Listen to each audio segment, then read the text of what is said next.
Hello, everybody. It's good to see everybody here tonight. I know I've been AWOL for the past couple of weeks, and I apologize for that. But I don't know. I haven't been feeling well. I haven't been in the right headspace or whatever you want to call it for the last couple of weeks. So took a break. I absolutely did not do anything to do with true crime. I mean, I did share some missing persons and share some posts on Facebook and here on YouTube that some of you guys have shared about missing persons. But that's about it. Other than that, I've been kind of working and just vegging out and not thinking about true crime. I don't know. I guess it just came on me all of a sudden. I don't know. I guess it was just one of those times when I needed a break, and I didn't realize I needed a break until I stopped to think about it. So I just vegged out and tried to binge watch some stuff on my DVR and just not think about much of anything, actually. But I'm doing okay. We're doing good. We're still here. So tonight is our missing person Monday live stream, which this week is on Tuesday because yesterday actually was my birthday. So some of the family took me out for a birthday dinner. So here we are tonight on Tuesday. But like I said, it's good to see everybody here. I hope everybody is doing well over the last week and a half, 2 weeks. I've missed you guys. I really have. I've been trying to keep up, but like I said, I just kind of needed a break that I didn't realize I needed until it sort of overwhelmed me. But anyway, enough of my problems. I hope like I said, once again, I hope all you guys are doing well. Keeping an eye on the weather. I know here where I am in Central Arkansas, we may have some storms that might roll in the next hour and a half to 2 hours. So hopefully we can get through the live stream without any storms or tornado warnings or anything like that popping up. But I do have my TV over here on mute, and I'll get notifications on my phone if anything gets closed. Excuse me. So anyway, before I babble on too long, let's see who is here. Miss Avery is here.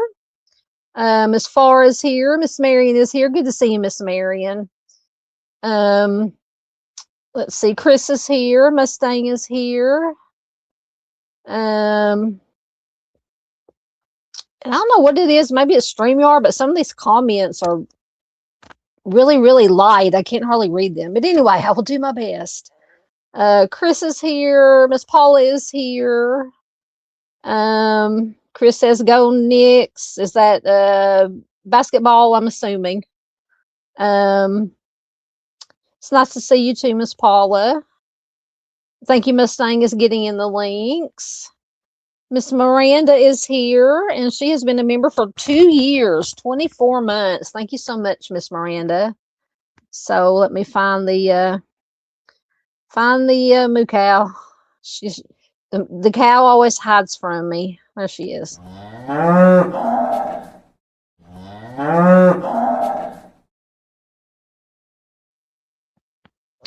Thank you, Miss Miranda, once again for your continued support. I think Miranda was probably one of my first, or if not the first, member when I started the memberships for the channel.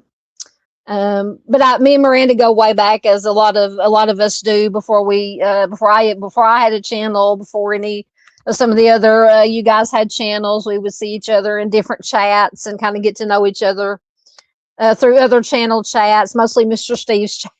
Steve True Crime Web, and it was so nice. He was actually, I can't remember what day it was, but Mr. Steve did a live stream with Salty Sleuth talking about the Nancy Guthrie case, and it was just so good to see Mr.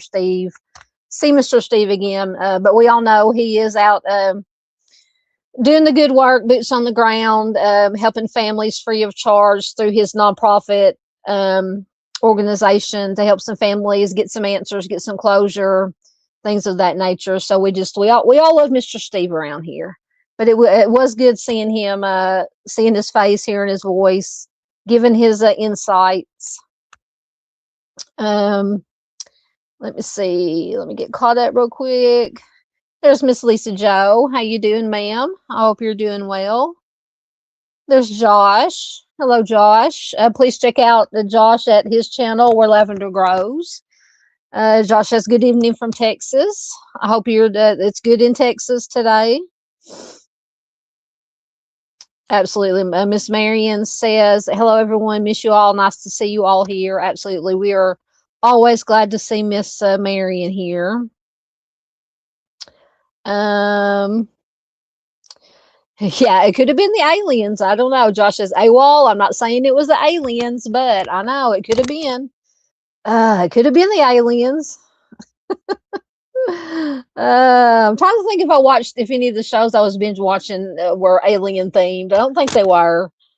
Anyway, yeah, it's always the aliens. When all else fails, blame it on the aliens.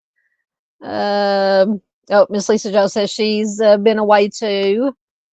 I know sometimes you just gotta take a step back. Miss PJ is here. Or no, not Miss PJ. Sorry, I'm getting mixed up. An indicted co-conspirator is here.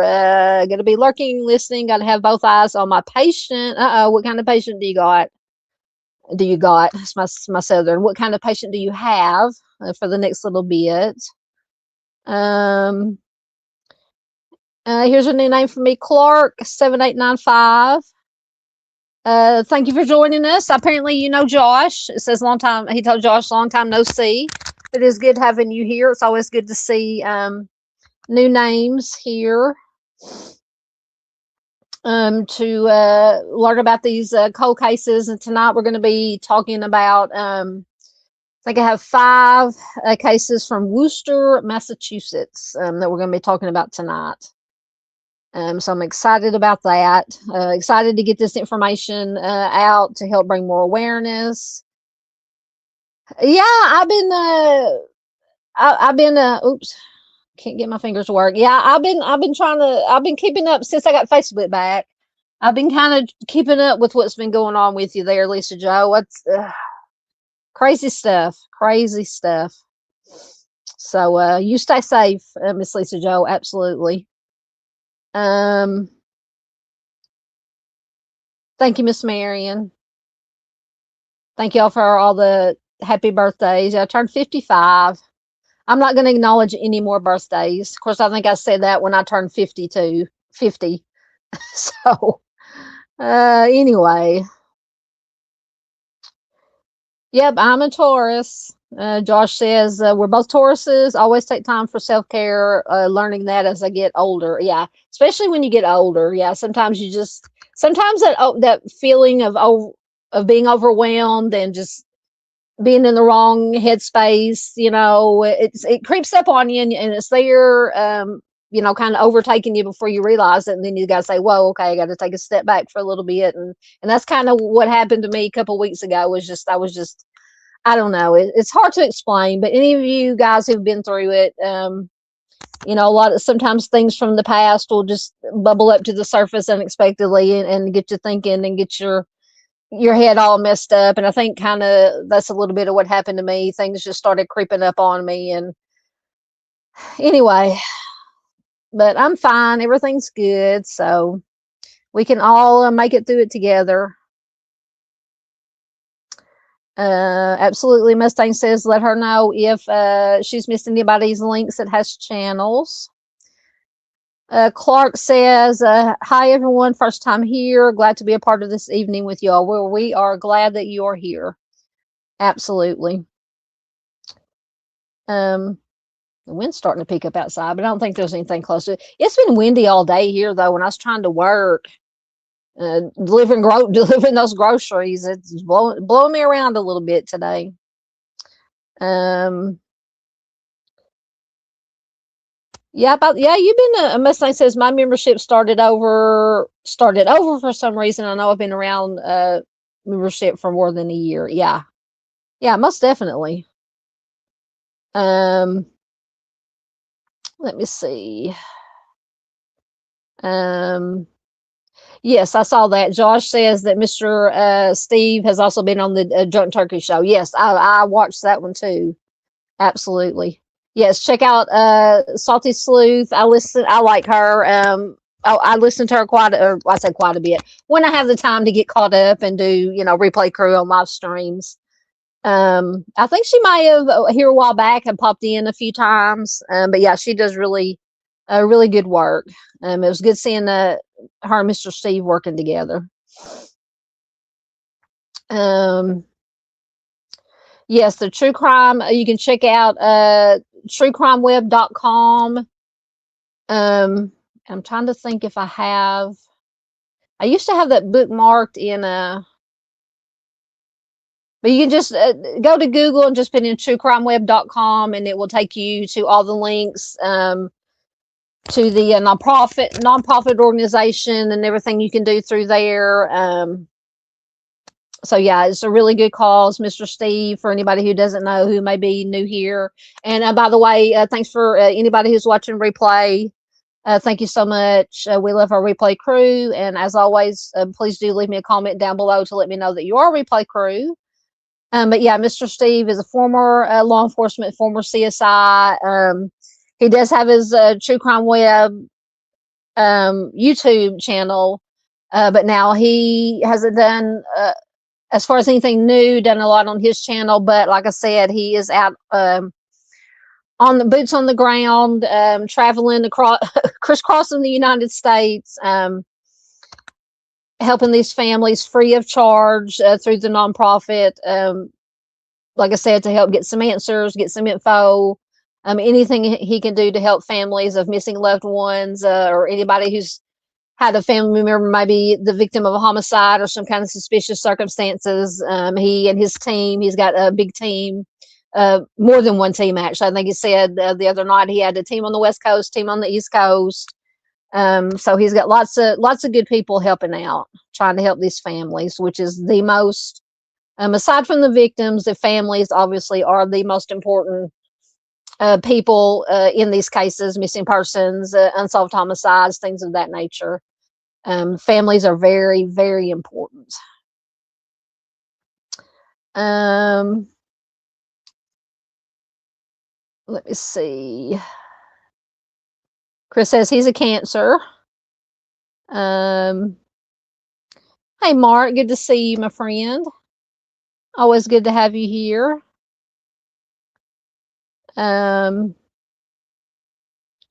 Get caught up and we will get started. I think I am caught up, actually. Did good tonight. All right, so let me mark there. What did I do with my... Oh no, I forgot to load my...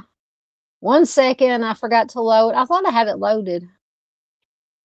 I have to load my screen. I have to load my slideshow. Oh Lord. Should be coming. There it is. All right. Lord. If it wasn't one thing, it's another. If it's not one thing, it's another.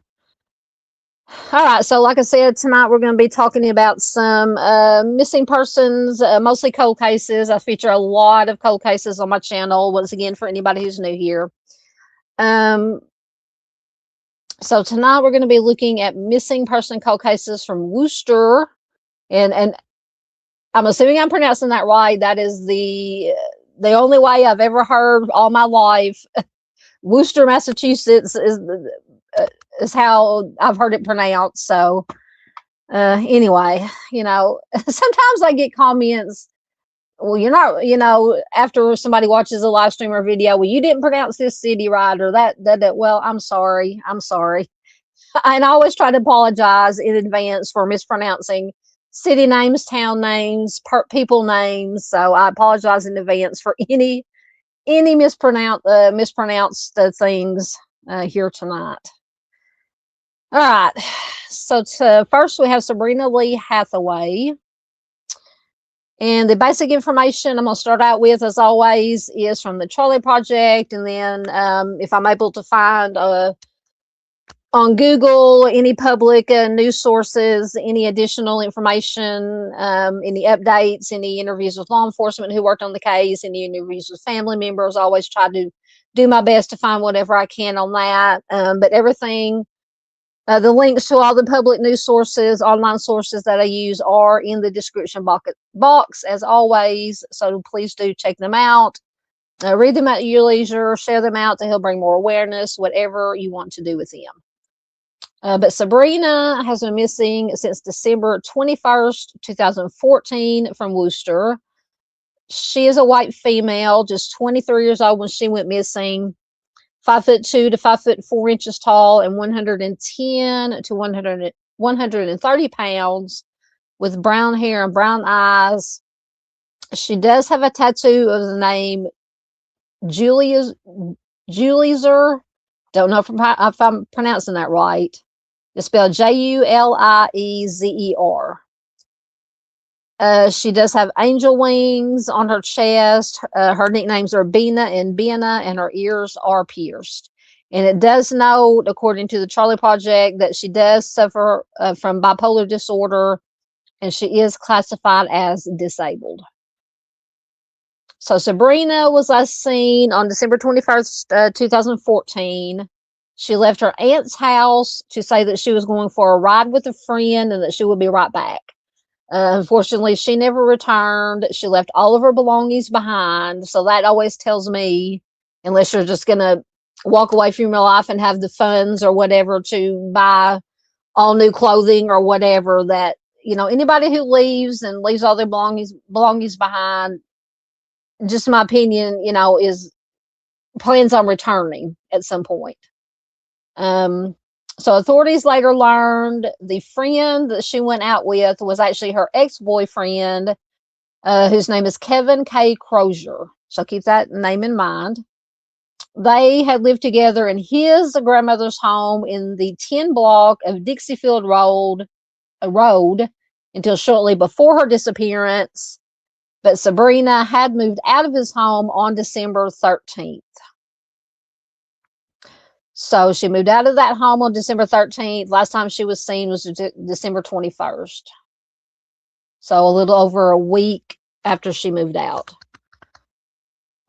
So her boyfriend or ex-boyfriend, this Kevin Crozier, said that they went to a friend's house and got drunk. The friend drove them. So I don't know who the friend is. The friend drove them to Crozier's grandmother's home. Crozier stated that he and Sabrina went inside and he passed out, and when he woke up, she was gone. And then after that, she has never been seen or heard from again.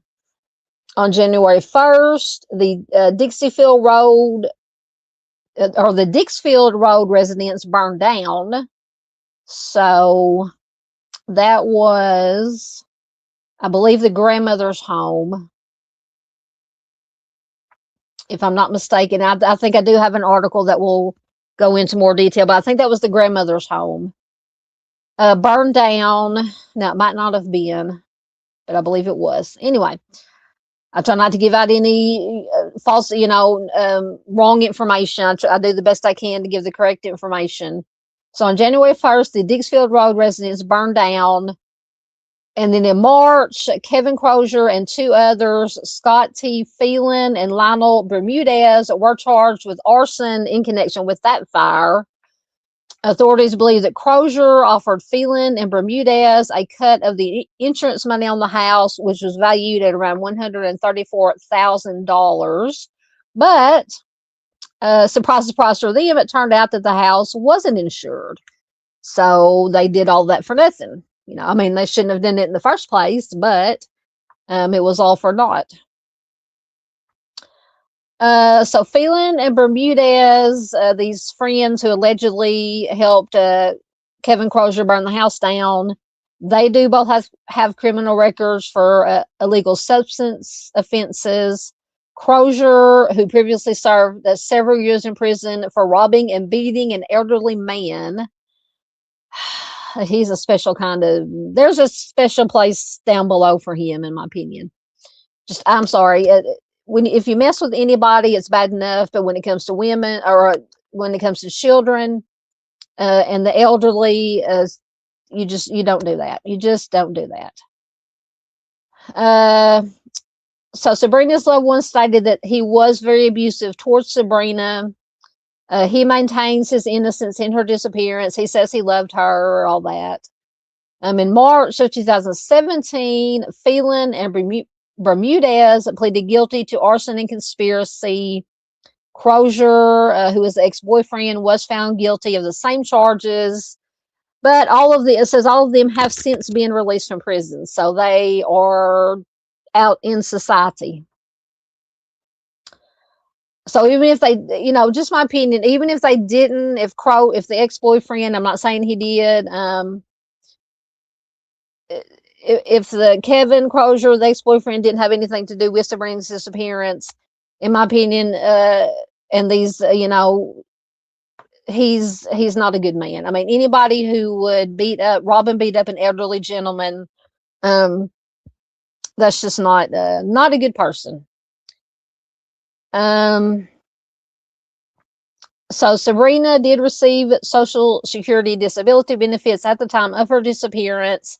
She has not accessed any of these funds since she vanished, and all calls to her phone go straight to voicemail. So that's another, like I said, unless it's one of those cases where the person voluntarily leaves, just wants to get away from whatever situation, there's claims of abuse in this situation. So unless that's the case, and she's just trying to get away and start a new life, cutting off all her phones, getting new phone numbers so that she can't be found. Unless it's that case, then it says to me, just my opinion, that if, she hasn't accessed any of her funds, her voice goes straight to phone mail, that maybe something nefarious has happened. She did grow up in Worcester. She doesn't know anyone outside the state of Massachussetts. So that tells you another little bit right there. So Sabrina's biological father passed away young. Her mother was involved with illegal substances and sex work, and she did serve several terms in prison. So Sabrina and her three sisters were raised by others. Her sisters were adopted, and Sabrina was raised by relatives. So according to the Charley Project information, it does say that Sabrina was SA'd as a child, and she gave birth for the first time at age 15, and then again at age 19. So this poor girl just sounds like had a very, very rough life, rough life. It says that both of her children that she had are being raised by family members.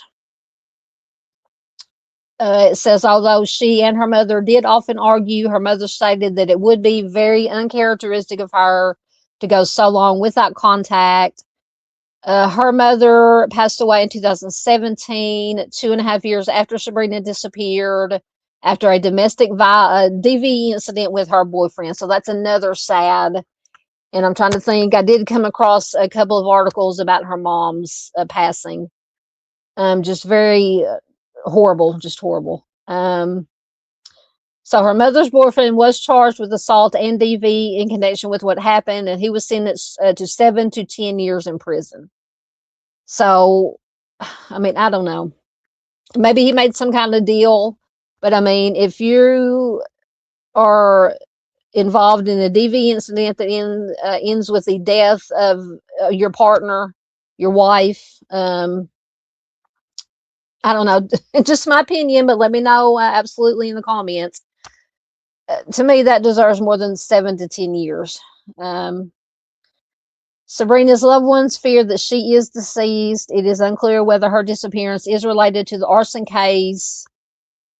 Now, from what I've read, I don't know. Just my opinion. It could have been. I don't know. And it did not say. Let me see.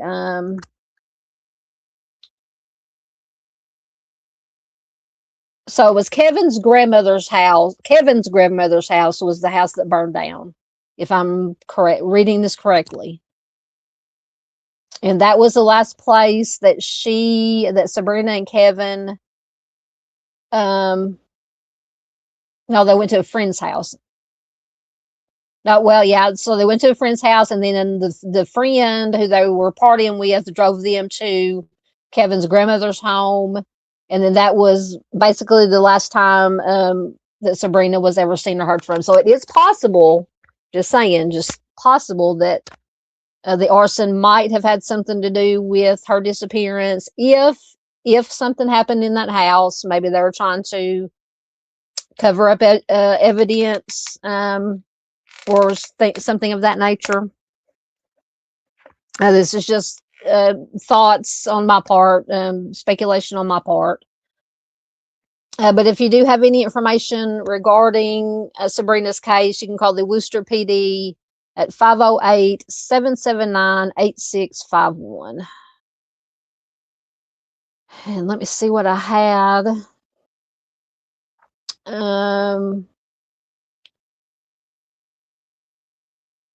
I had a couple of things, maybe with some little tidbits of information.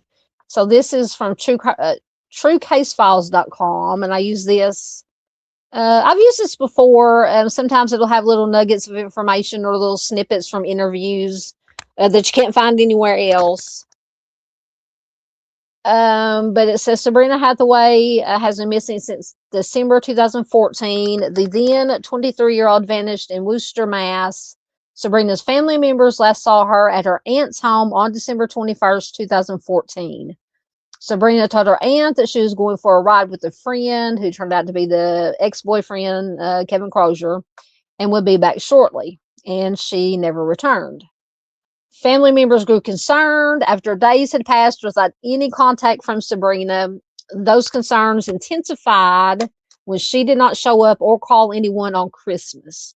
So yeah, I mean, even if you don't keep up or keep in contact with family members on a regular basis, holidays are usually, maybe the one time, you're gonna call, to say hi to your family. Let me see. I lost my place.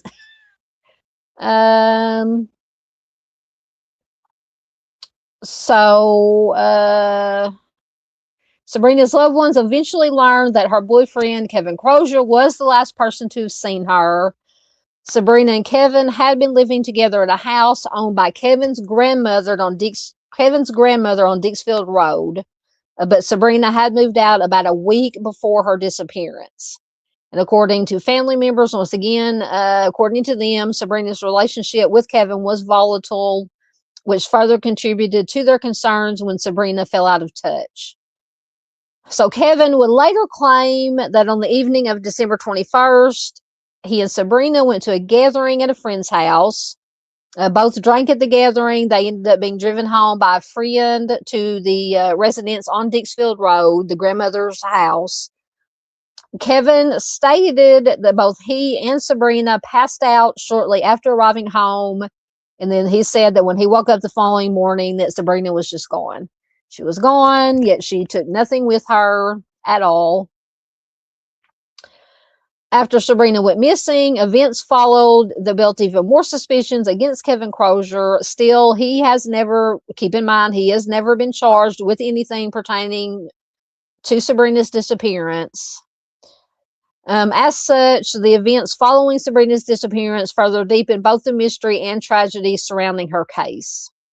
So less than 2 weeks after Sabrina vanished, on New Year's Day, 2015, authorities were called to the Dixfield Road residence in response to a fire.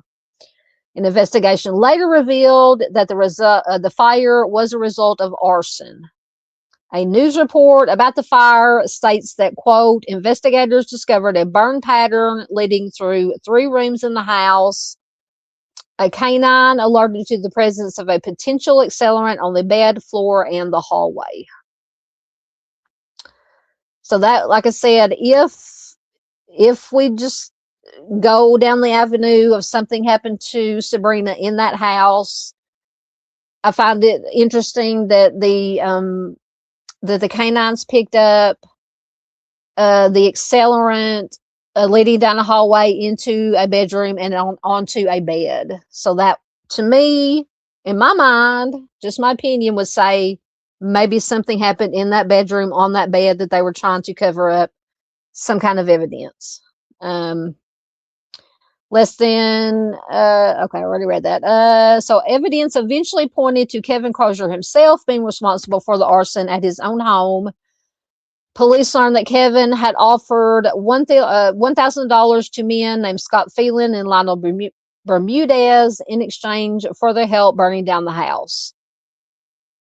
So the men reportedly once again claimed that Kevin said that he wanted to burn the house down to collect insurance money, but it was later revealed that the house was not actually insured. So now does that mean that Kevin really didn't know that it was not insured and he just wanted to collect money? Or did he just use that when he got caught? Did he use that as an excuse for burning down the house, and maybe he had other reasons for burning down the house? So we just don't know. Once again, all 3 men were subsequently held on arson charges. They were released at some point. There has been speculation, according to this article, that Kevin actually wanted to burn the house down to cover up evidence related to Sabrina's disappearance, given that he was the last person to see Sabrina at the residence that he later conspired to burn down. This speculation, whoever's writing this entry here, says, in their opinion, once again, I lost my place. It says that given this speculation is not surprising. It's really not surprising to me either. It also appears that Sabrina's cell phone activity ceased. So this is another obviously key piece of evidence. It also appears that Sabrina's cell phone activity ceased while she was at the Dixfield Road residence. So apparently nothing on her cell phone after the friend dropped she and Kevin off at the house after this party. I'm just going to assume that that's what they mean by cell phone activity. Her cell phone activity ceased, so there's nothing after that time. While this could be explained by a dead battery, which is also true, the cell phone has never been turned back on. It has never been recovered by investigators, so it is still missing out there somewhere. Of course, Kevin has denied any involvement in Sabrina's disappearance, but Sabrina's family members believe that he is not telling the truth. They have grown frustrated with his perceived lack of cooperation. In April of 2017, Sabrina's mother, Brenda, reportedly learned that the house on Dixfield Road was going to be torn down. According to family members, this news was very upsetting to Brenda. So Brenda's aunt, who was Brenda's sister, Lisa, explained, quote, Brenda was convinced there was still evidence at the house that could find help, or that could help find her missing daughter. So I can understand her mom's frustration. I mean, who knows? And I've not come across anything about what kind of searches or processing of the house was done. I mean, it doesn't really say how bad the fire was, so I don't know how much was destroyed. You know, I mean, but I mean, you would hope, since that was the last place that she was known to be, and that was the last place that her cell phone was in service, had been used, you would hope that they would have done some processing of the house. But no, I don't know if they did or not. They could have, and they're just keeping it to themselves. I don't know. Lisa also stated that Brenda, who was Sabrina's mother, had been sober for years prior to this incident. But in April of 2017, she did turn to alcohol to ease her pain.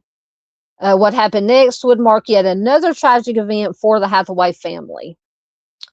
On April 30th of 2017, Brenda, once again, who is Sabrina's mother, and her boyfriend, Joe Kennedeck, partook in a night of drinking.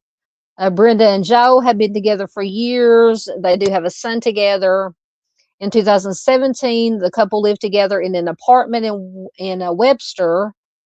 Their relationship was rocky, and it was evident on the evening of April 30th. According to witnesses, Brenda and Joe spent much of that night arguing, and then at some point, their fight turned physical. So just trigger warning. I have my trigger warning banner, a creeper across the bottom, but just trigger warning. So Joe was seen severely kicking and beating Brenda in front of their residence, and then Brenda did unfortunately pass away later from these injuries. So Joe was charged with second-degree homicide in connection to Brenda's death. He later pleaded guilty, and he is currently serving a 7 to 10 year sentence. So I don't understand with the. Once again, he could have made some kind of deal. We know, unfortunately, deals are made all the time, but it burns me up every time. So Brenda's sister, Lisa, is now raising Brenda and Joe's son. So that's good that the son, and I don't know how old the son was. I don't know how old Brenda and Joe's son was at the time that this happened. But it is good that Brenda's sister, Lisa, stepped up to take him. So Brenda unfortunately passed away without ever finding answers about what happened to Sabrina. In 2020, Lisa told reporters that she knows that Joe is the one obviously responsible for Brenda's death, but she holds Kevin Crozier somewhat responsible as well.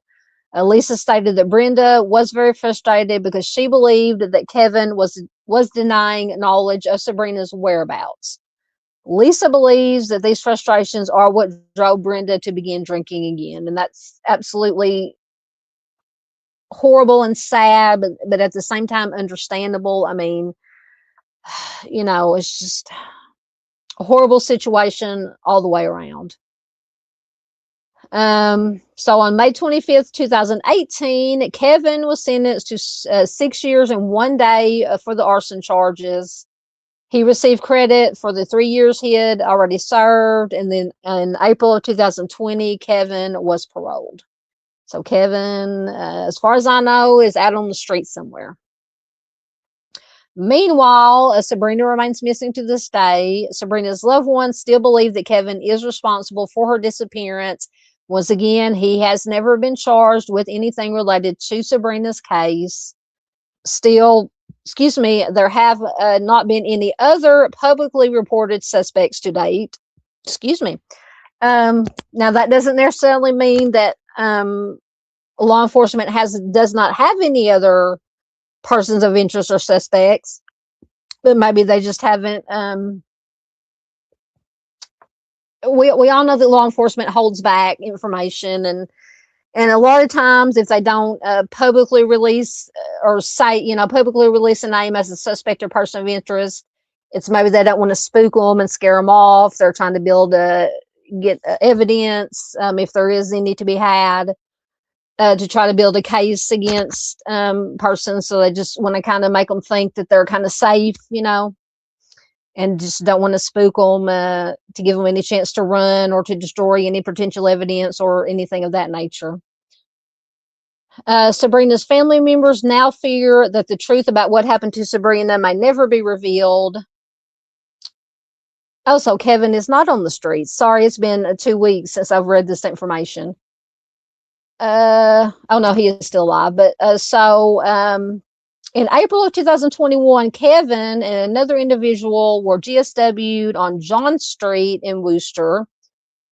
Kevin was taken to the hospital, but further updates on his condition were not reported. So he could be out on the streets, maybe not. Depends on how bad his injuries were. But once again, this has been 5 years ago or so. Sabrina's disappearance remains unsolved. The Worcester police are in charge of the case. So once again, if you have any information that could lead to whereabouts or any information at all, no bit of information is too small regarding Sabrina's case, contact the Worcester PD at 508-799-8600.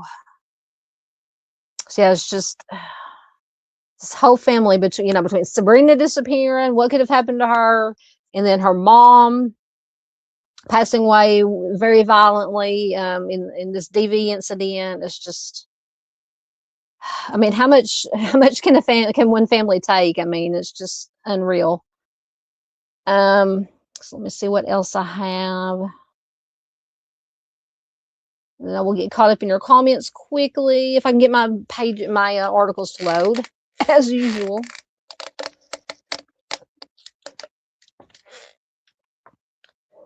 Oh, maybe I clicked on the wrong.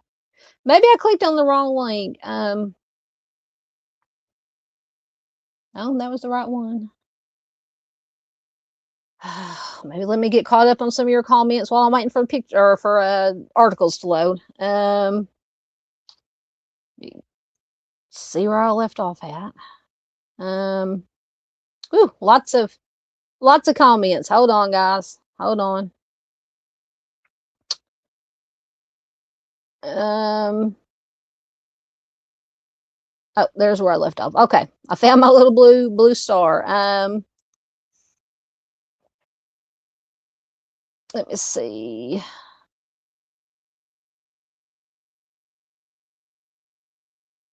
So if you have any questions, comments, thoughts, theories on any of these cases that we're talking about tonight, please put them in chat. And if you can, maybe put like a couple of question marks or exclamation marks in front of your question or comment about the case. Kind of help me see them better. Sometimes I kind of flip through these, the chat a little bit quick, and sometimes I miss things. Hey, Nicole, good to see you, ma'am. I'm glad you made it. Oh, Mark says he lives in Massachusetts. So have you heard of this case before, Mark? Oh, Miss Farr is back, and she gifted 1 Southern Gal True Crime membership. Thank you so much. Let me check in. I know I've got some starred comments. So Miss Farr, it may have been more than one. Oh, no. Miss Farr gifted 2 Southern Gal True Crime memberships. And Josh Sapaj gifted 5 Southern Gal True Crime memberships. Thank you guys so much. And if I can get my fingers to work.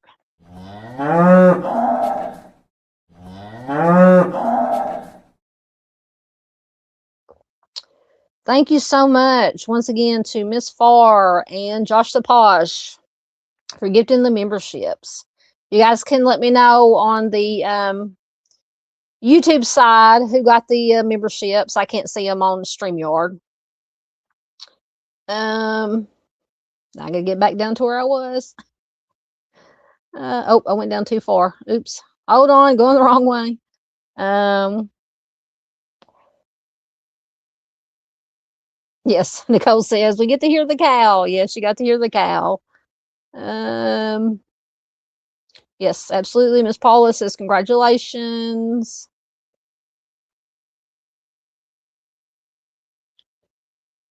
Yeah, see, I'm wondering about, 'cause Josh was mentioning the burn pattern leading to the master bedroom at his grandmother's house, which he was staying at.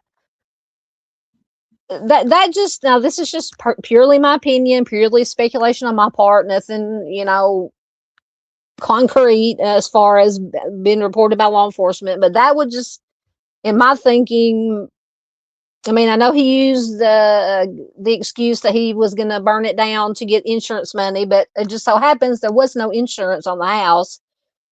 Possible, totally possible, like I said earlier, that he thought there was insurance and that he thought he was going to get some money. But I mean, just with the burn pattern leading to the master bedroom to the bed, just you just have to consider the fact that maybe something did happen there and he was trying to get rid of evidence. That's just my thought process. And I could be totally off the mark. I've never claimed to be a professional anything, but I do try to use what little critical thinking skills that I have, that I've tried to learn. Yes, absolutely horrible. Miss Marianne's got her red flags. Yes, absolutely. Yeah, and once again, with her mother was the victim of a DV, fatal DV incident from her then husband. Yeah, just like I said. I mean, how much can one family take? Yep, and then the arson charges. Okay, so we know Miss Farr said, "Welcome to the paddock or pasture, Lindsay." So welcome to Lindsay. Um, yes, you're correct, Josh. Yeah, definitely a rough childhood. Yeah. Would it say that Sabrina, she was a victim of SA and she had her first child at, I think, was at 15, and then another one at 17 or 19. It's just horrible. Um, yeah, Farr agrees. She says 7 to 10 years is not long enough for Mr. Crozier. I agree. Absolutely. Miss Paula says prayers to her family.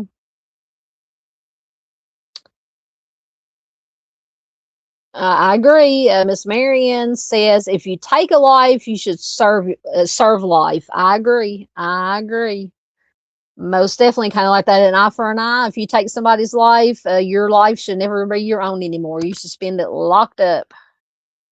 Locked up. Just my opinion. Just my opinion. Oh, that makes me want to cry. So Josh, who's always good at finding information that I can't find, says, according to the Boston Globe, a neighbor of Brenda Hatheway, who was Sabrina's mother, said that she always talked about finding her lost daughter. She unfortunately turned to the bottle, and yeah, it's just so sad. Absolutely, Miss Marion says it sounds like to me that somebody was trying to burn evidence on the Sabrina case. That's what I'm thinking. There's Junior. Hello, my friend. I'm glad you could make it.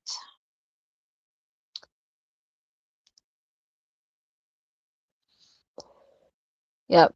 Josh says to see the family at the trial of Brenda's unaliver is so heartbreaking that another tragedy was stacked on top of another. I know. Oh. Hey, Boston Christian. Good to see you, my friend. She says she is so cute. Yeah. Sabrina is a beautiful, beautiful girl. Um, so I'm trying to get oh, apparently we have a new name here, a new member. One of our new members is Lindsay. She says thank you for the gift of a membership.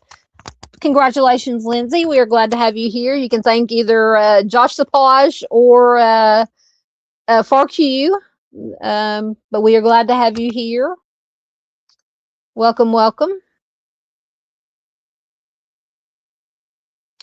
Paula wants to know, was he charged with homicide? Who are you talking about? Are you talking about Kevin?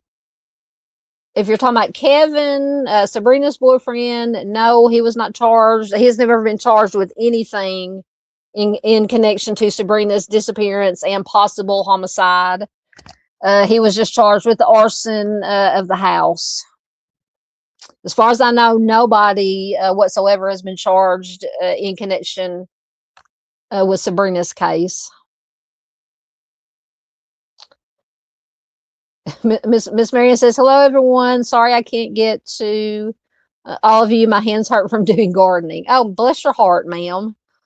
My grandmother used to, I loved to garden when I was a kid. My grandmother was a gardener and worked in the garden, planted flowers. That's one of my favorite memories from spending time with my grandma when I was a kid, was gardening with her, doing the flowers, planting the flowers and watching them grow with her.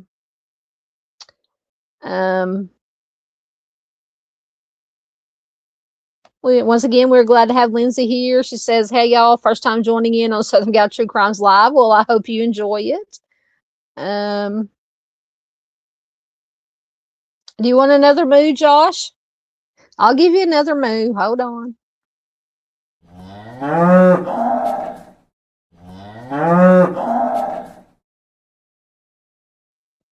There we go. There's Josh's, another moo for Josh.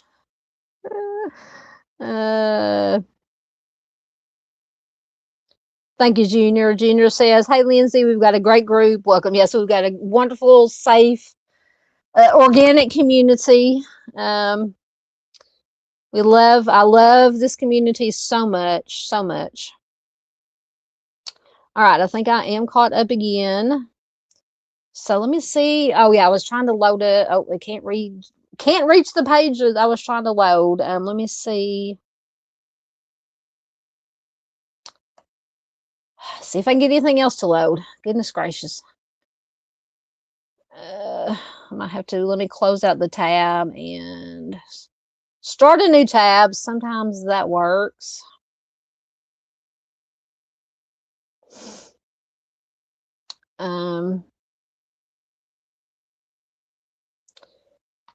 It may not. We may end up with just the Charley Project information. Let me try another article. I think that was basically all the information that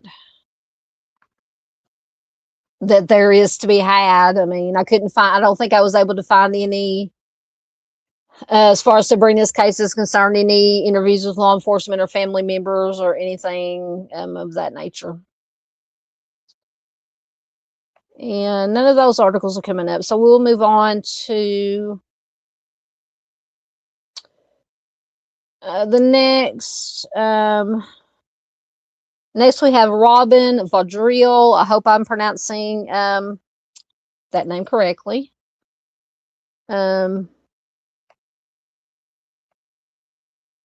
Hopefully the Charley Project will come up. If nothing else, the Charley Project information always comes up.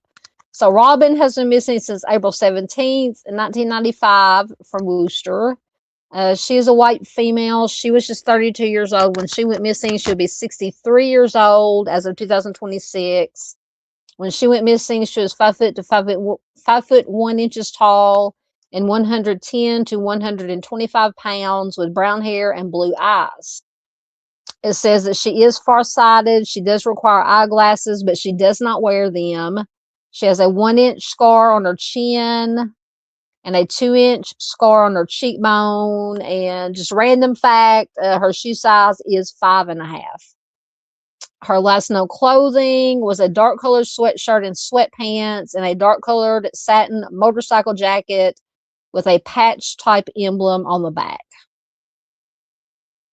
So Robin, there's not a whole lot of information. So Robin was last seen in Worcester on April 17th, 1995. She spoke to her mother on the phone and said that she was going to go to Oswego, New York.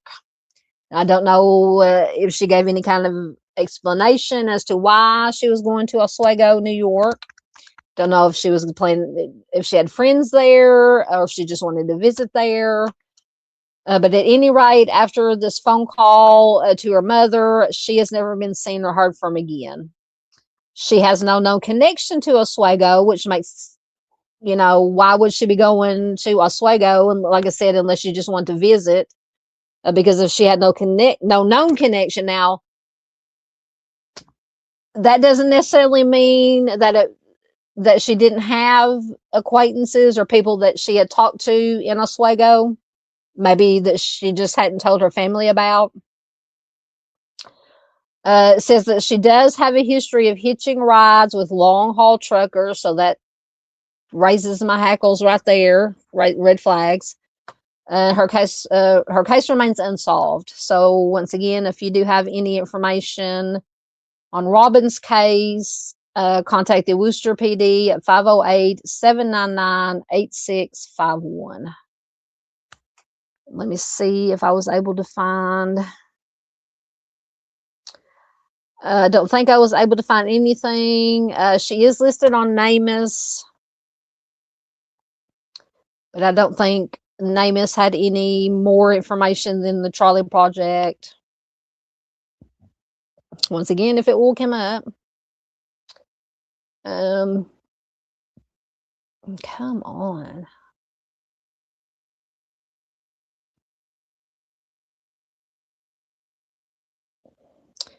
But I did include her NamUs link in the description box. I can't get the page to come up right now, but like I said, I don't think it had any additional information other than what the Charley Project had. I said that's what we run into with a lot of these, especially cold cases, and even with some of the newer missing cases, is that there's just not a whole lot of information out there about them. But we will take what we can get, and we will share it, and try to bring as much attention to these cases as possible. All right, so we'll move on. We got a baby. Oh, we got a baby in this one. These are always hard. So this is Marlon Divine Santos.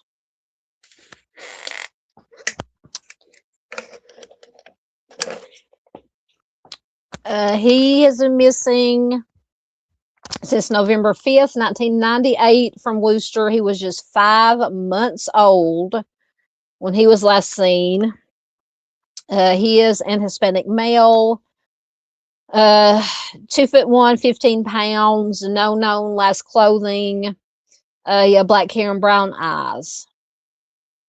So this one is a case of I don't want to, I don't know how to say this diplomatically.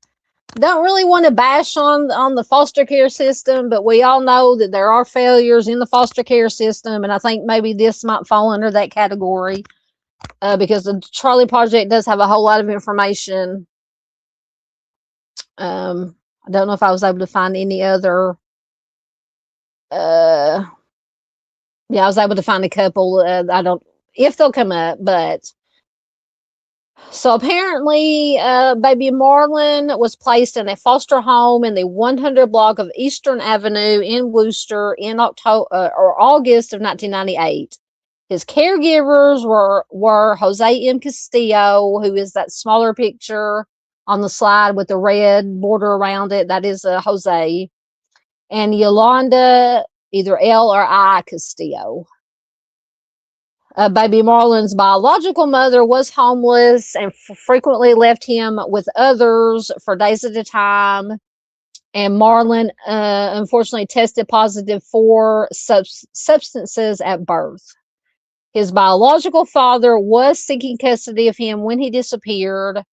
Marlon was last seen at his foster home on November 5th, 1998, but his foster parents did not report him missing for 2 days. So right off the bat, that always raises red flags for me. Yolanda, the foster mother, claimed that her husband, Jose, was on a day trip in New York on the day that Marlon disappeared. So this is another thing. I mean, I know that I mean, you got to do what you got to do sometimes, but to me, in my opinion, this is just unacceptable. So Yolanda claimed that, Marlon was, or that Jose was on this day trip. So she left Marlon and two other foster children, aged 2 and 3. So we've got a 5-month-old, a 2-year-old, and a 3-year-old who are left alone in the house between 1 and 2 p.m. So for an hour, basically. While she drove to East Middle School 8 miles away to pick up her 2 biological children.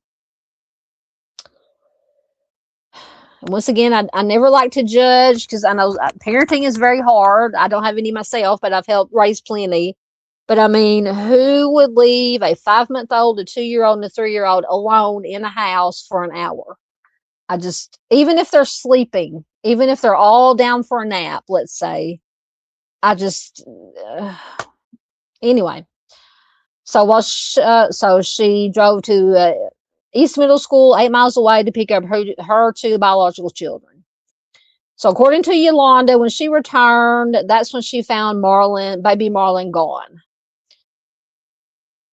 So she ended up, instead of calling the police right away, she drove to New York to pick up Jose before she notified police of Marlon's disappearance. The last person besides Yolanda to see the baby was the Castillo's 17-year-old biological child, who saw him at noon on November 5th. So he was reported on the 5th. So the 17-year-old saw him at noon on the 5th, but she apparently left the house before baby Marlon disappeared. So after Marlon, so does that mean the 17-year-old was now I would feel a little bit better if there was at least a 17-year-old in the house with the 5-month-old, the 2-year-old, and the 3-year-old, while mom, foster mom drove and got the biological kids. Now, I don't know, possibly the 17-year-old could have been there. So after baby Marlon was reported missing, but that wouldn't make any sense because it says the 17-year-old left the house before Marlon disappeared. So maybe she left at the same time or before the foster mom did. Anyway, I'm trying to focus here. So after Marlon was reported missing, the Castillo's other foster children were immediately removed from their home by the Massachussetts Department of Social Services.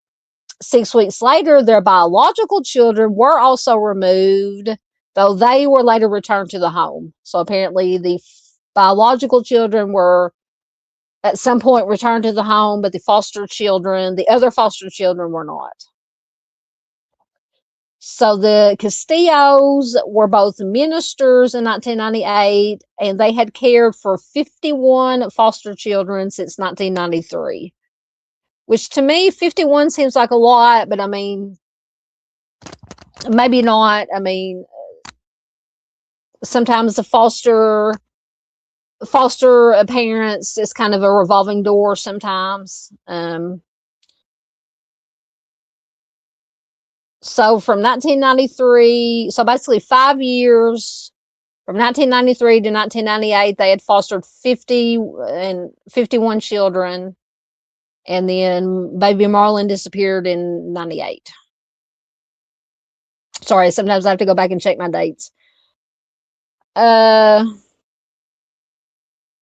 So multiple reports of neglect and abuse were made against them prior to baby Marlon's disappearance. None of these counts were substantiated. Both Jose and Yolanda have refused to cooperate with the police in baby Marlon's disappearance. So trigger warning for this next little part. Jose does have an extensive criminal record in his native Puerto Rico. In 1999, he was charged with essaying 3 female children. One of them was his own stepdaughter, and the other 2 were 2 former foster children.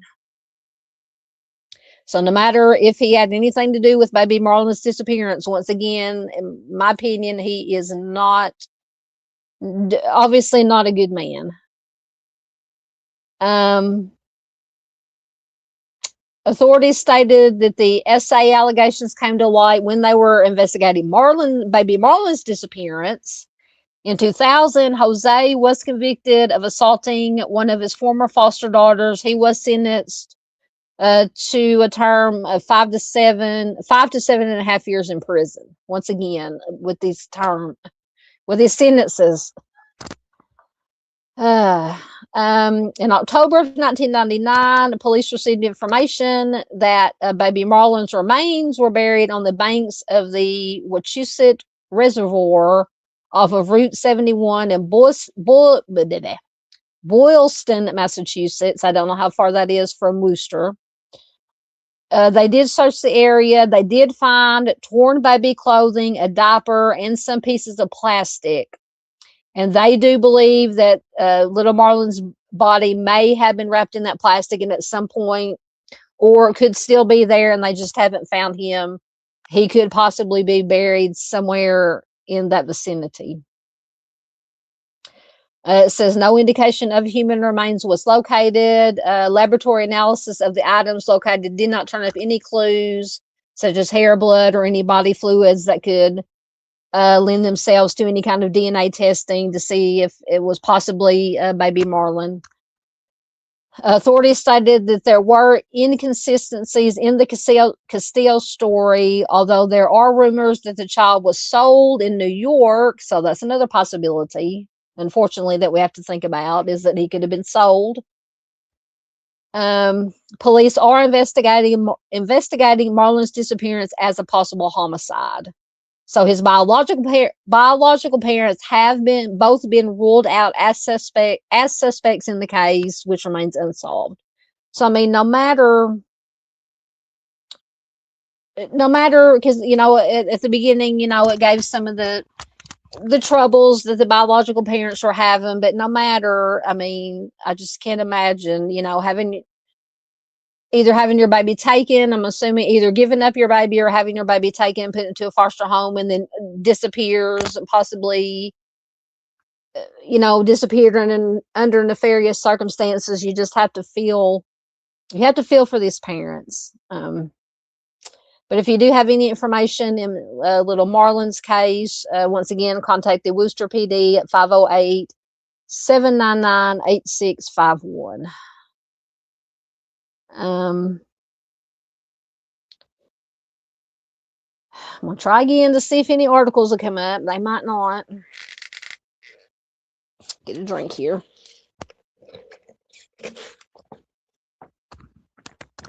I don't think there was any in these articles really anything additional aside from what the Charley Project had. Oh, come on. I don't know why nothing's loading.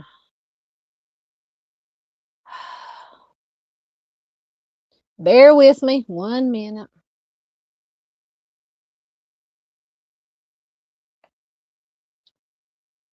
I think one was just about the search they did. That might have been the search when they got the info. That baby Marlon's body may have been buried at a certain place where they found the pieces of the baby diaper and some other things. That's probably what that article is about. Just irritates me when I got 3 bars on my phone. Should be stuff should be loading fairly well, but the article was just where this one did come up. Oh, okay. So here's the one. It's not going to let me read it because it's going to throw me behind a paywall. So I can't read it anyway. Man. Let's see if I had another one about him. Jose, foster father pleads guilty. Once again, I can't read that one because it's behind a paywall. Shoot. Anyway. Like I said, it's been 2 weeks since I've got all this stuff together. I hate it when sometimes when you're looking, you find articles, especially from like local news sources. They may let you read the article once or twice, and then after that, they put you behind the paywall. You got to pay to read it. But I think that, like I said, I don't think there was any additional information regarding baby Marlon. I mean, I've got my ideas, but as always, let me know in chat what you guys think. And if you're watching replay, please leave a comment with your thoughts. Let me get into your comments right quick, and then we will move on to the next one. Let me see. Of course, Josh is doing his research along with us. He said there's nothing in Massachusetts newspapers, even with alternate spellings. You talking about Marlon's case? Oh, for Robin's case. Okay. Yeah, I could not find, going back to Robin. Yeah, I could find I've found the Charley Project information, and she was listed on NamUs, and that was about all that I could find. I don't even think she had a web sleuth thread, and most of the time, if nothing else, a lot of these cases have a web sleuth thread. Now, that doesn't mean most of the time it's the Charley Project information, NamUs information.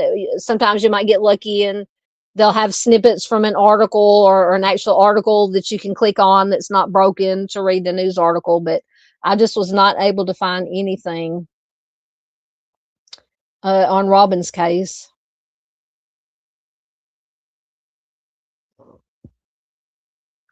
Miss Marion says there are good and bad. That's what's sad. We need the good to all work together. You are correct. Thank you, Junior. Junior said he's going to be getting ready for bed, but we'll be listening. Thank you, my friend. Always glad to have you here, Junior. Yeah. So see, that's why I have questions about Josh says, the father, we talked about the foster father was arrested for SA. One was his own stepdaughter, and then two other children, girls, two of his foster girls.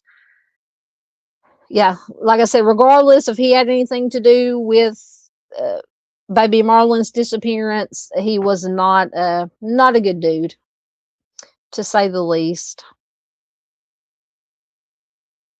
See, that's another thing I have a problem with. Mustang says, sounds suspicious since the foster parents did not report him missing for 2 days. Exactly. And if I remember correctly, in the Charley Project information, it said that the foster mother, Yolanda, instead of immediately calling the police first, she actually called Marlon. I keep saying Marlon. Marlon's the baby. Jose, before, and went to pick him up or something before even calling the police. I mean, your first reaction should be, if you wake up or you come home and there's a 5-month-old baby missing, your first reaction should be call the police before anything else. So yeah, I agree.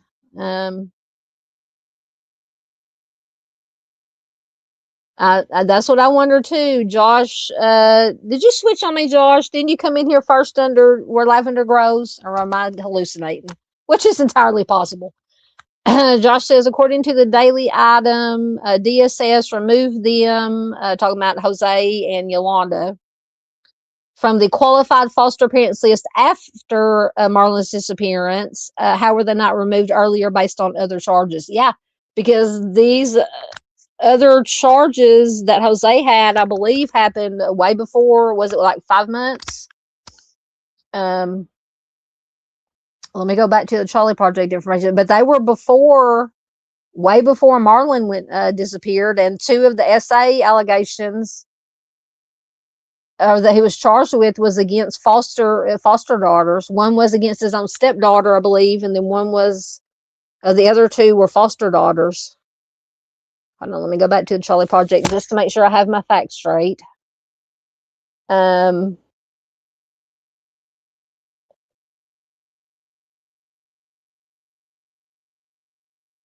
No,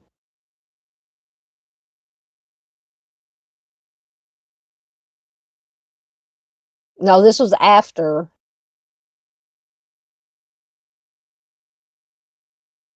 No, well, so it's, so it says, they were both ministers, 1998. They cared for 51 foster children since 1993. Multiple reports of neglect and abuse were made against them prior to Marlon's disappearance, but none of the accounts were substantiated. I mean, I don't know. I don't claim to know the ins and outs of how the foster system works, but you would think even if there was just a hint of something not right was going on, that they would, and they could have gone in and did a full investigation. But I mean, once again, we know how the foster system works a lot of the times. But in 1999 was when Jose was charged with essaying of the 3 females, one of them his stepdaughter, and 2 former foster children. But yeah, I agree with Josh. I mean, I don't know.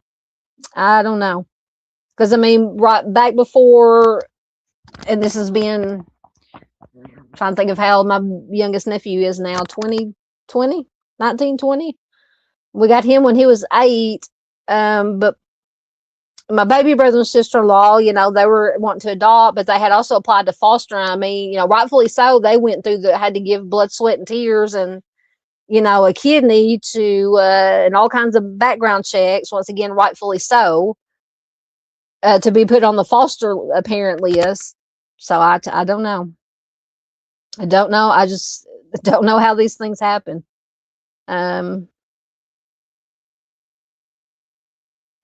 Yeah, that is true. Marion says, my opinion, I think 2 people and 50 kids, you need more people, more adults. Yeah. But those 50 or 51 kids were over a span of like 5 years.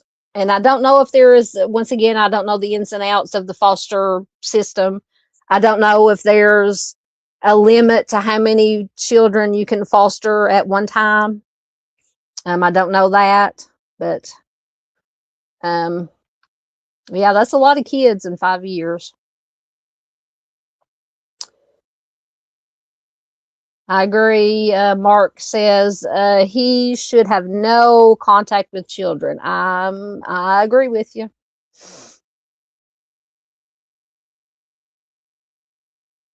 Yeah, he was some kind of minute, and I would, and once again, they may have, once again, limited information. He was supposedly a minister at whatever church or whatever. I would be looking into if any of those, if he ministered, if he worked with children. I would be looking into that. Just saying. Nicole's back, or she's still here.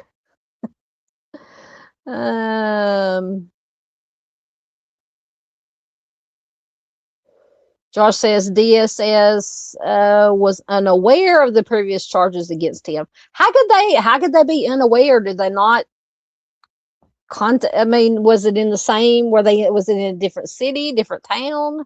I'm assuming it was all right there in Worcester. How could they not be aware? Yeah, I think you're right. Miss Marion said a lot of it's the weather messing up the internet. Yeah, we probably got clouds moving in. And it's my, you guys know how my farm signal is. It's not always the best anyway. Thank you, Miss Marion. I appreciate it.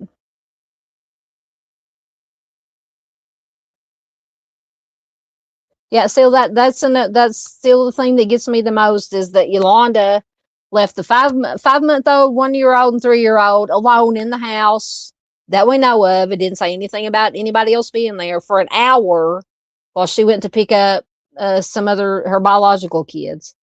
I'm sorry. I babysat since I was old enough to babysit.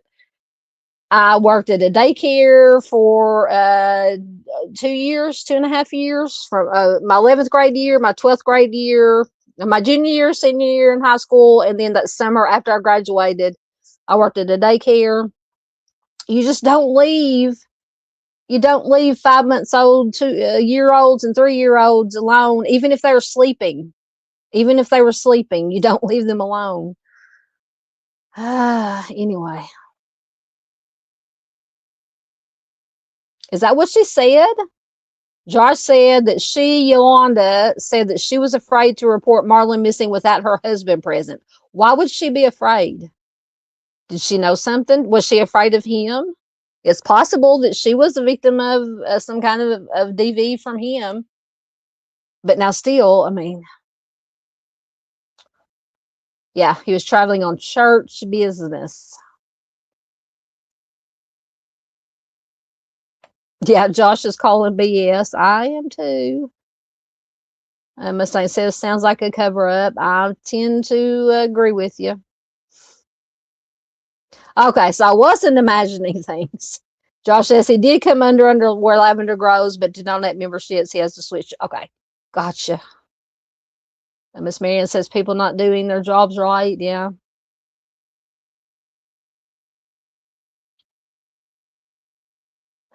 Miss Marion says, I think there should be a limit on how many kids are in a classroom. Yeah, most definitely. Oh, yeah, I think it's probably less than 50. Well, I don't know. It's been too many years for me to want to remember since I've been in school. But I mean, but I went to a very small school, so our classrooms weren't that big in the first place. But see, I'm wondering if there, like Mustang says, if there was a limit to how many children could be in a foster home at one time.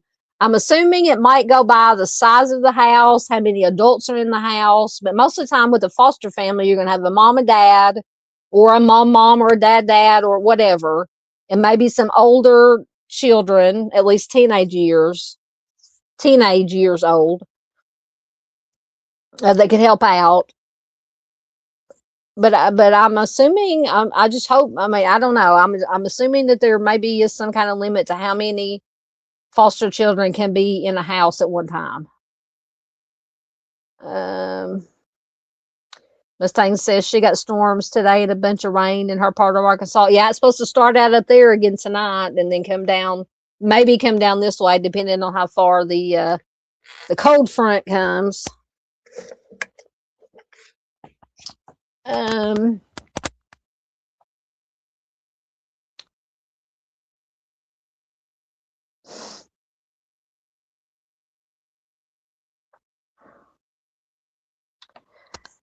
The Mustang says 1998 was before the internet. That may not have been a real background check.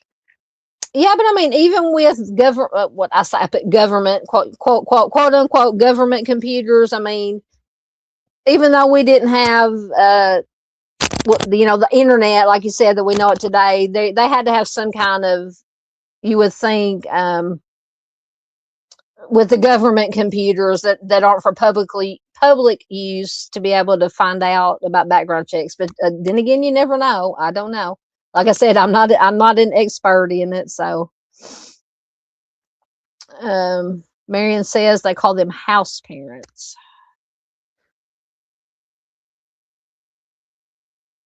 All right, I think I'm caught up once again. I don't think I was able to get all right, so next we have Sue Paye.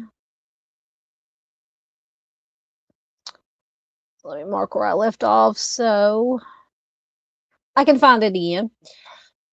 All right, so Sue Medion Paye has been missing since January 9th, 2022 from Worcester. She's a Black female. She was just 16 years old when she went missing. She'll be 19 years old as of 2026. At the time she went missing, she was 5'9" tall, 140 pounds, with black hair and brown eyes. Excuse me. She had gold extensions in her hair at the time of her disappearance. And, excuse me, she is of Liberian origin. No last known clothing or jewelry is listed. Sue was last seen on Mason Street in Worcester on January 9th, 2022. She had an iPad with her at the time of her disappearance.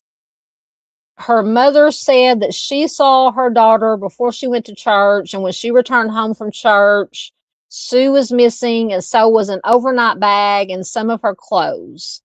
Authorities believe that she probably walked to the Union Station bus terminal. It says that she has been known to take the bus to New York. So once again, we get into, not trying to bring religion into it, but this is something that I kind of raised red flags for me. Prior to her January 2022 disappearance, Sue had become very religious. She stopped caring about school. She radically changed the way she dressed.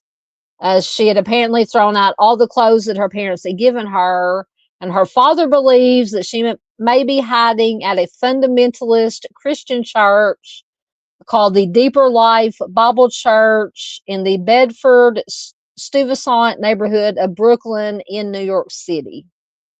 A credit card belonging to Sue's mother had been used at a restaurant in Brooklyn. Sue's father went to the church to look for her, but could not find her. Sue had, so this is another thing that's probably made things more difficult, or, you know, as far as looking for her. She had run away from home multiple times before, which that should make a difference. I mean, as Miss C says, kids can, you know, quote unquote, run away or, you know, leave voluntarily and then find themselves in a situation that they have no control over, that they can't get out of. She had in these other times of running away, she had traveled to Texas and New York, and her case remains unsolved. So if you do have any information, once again, call the Worcester PD at 508-799-8600. And let's see if I can, once again, see if any of my articles will come up.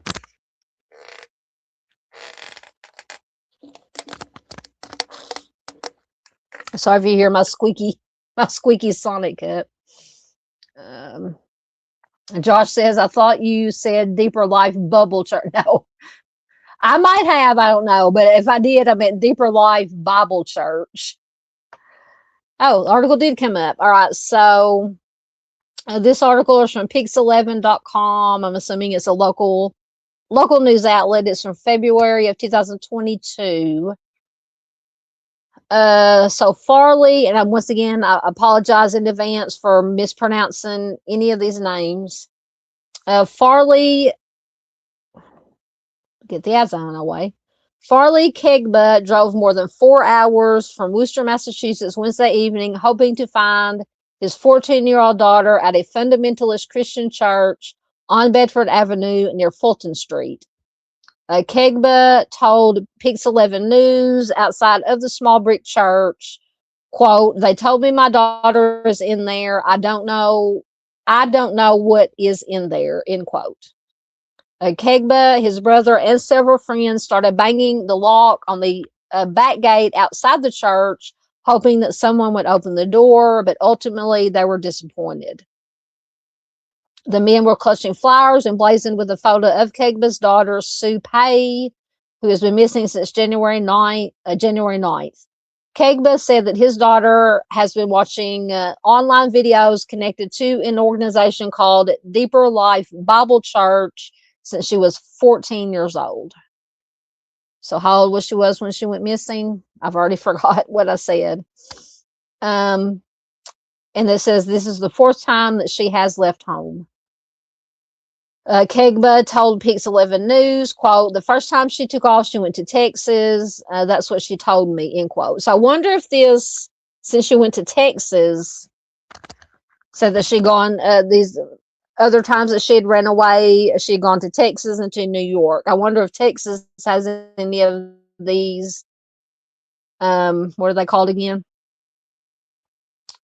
These Bible churches, fundamentalist Bible, Deeper Life Bible churches chapters in Texas. The exasperated father said that he has been to New York twice to try and retrieve his daughter, and whenever she speaks to him, she quotes the Bible. Kegba's brother Wallace joined the teen's father for the trip to New York. The two brothers are part of a tight-knit Liberian community in Worcester. They originally immigrated from Africa. Wallace Kegba said of his American-born niece, quote, I think that she has been brainwashed. I think that she has been brainwashed, and I think someone is directing her what to do, end quote. Deeper Life Christian Ministries, also known, sorry, the page keeps jumping, also known as a, goodness gracious, Deeper Life Bible Church, was founded in Nigeria by Dr. W.F. Kamui in 1973. Women of the church are encouraged to dress modestly, many of them covering their heads and wearing long skirts and blouses. Sue Paye had radically changed the way she dressed and no longer looked like a typical American teenager, her father said. And he said that she, quote, trashed all the clothes that he had given her. Kegba said, quote, she's very smart in school, but when she started with the religion thing, she doesn't have the passion for school anymore, end quote. Farley Kegba and Sue Paye's mother split up when Sue was a baby, and the father said that she stayed with him for many years. And the dad said in recent years, the teen had been living with her mother. So she was living with her mother, maybe during these times of running away and getting involved, and not blaming the mother at all. Just saying that she was apparently living with the mother at this time. Kegba said that the mother's friends may have introduced his daughter to the Deeper Life Bible Church. Buckley Michelle, a local community advocate who founded Men's and Women's Foundation to Stop the Violence, has been volunteering in the search for Sue. Michael said that he checked out a Brooklyn spot where a credit card belonging to the teen's mother had been swiped. Apparently it was a restaurant.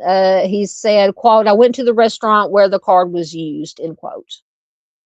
So I wonder if they had any surveillance. Surely they would have some surveillance cameras to see if it was her that used the card or somebody else. I'm assuming it probably was her. Just my assumption. Pix 11 News visited the Deeper Life Bible Church located on Saratoga Avenue and Chauncey Street in Bedford, Stuyvesant. Dr. Kamui's name is featured on the sign outside, yet when Pix 11 News reached out to a posted telephone number, a man said that it was, quote, the wrong church. Okay. A woman named Fola opened the door of the church when Pix 11 rang the bell, but said that she had not seen the teen at all. The Worcester Police Department is the lead law enforcement agency on Sue's missing persons case.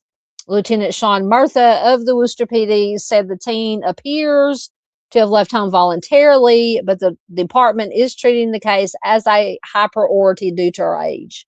Well, that is good, because once again, they may leave voluntarily initially and then find themselves in an unforeseen situation that is out of their control, that they can't get out of, that they need help. So that was that article. Let me see if I had anything else.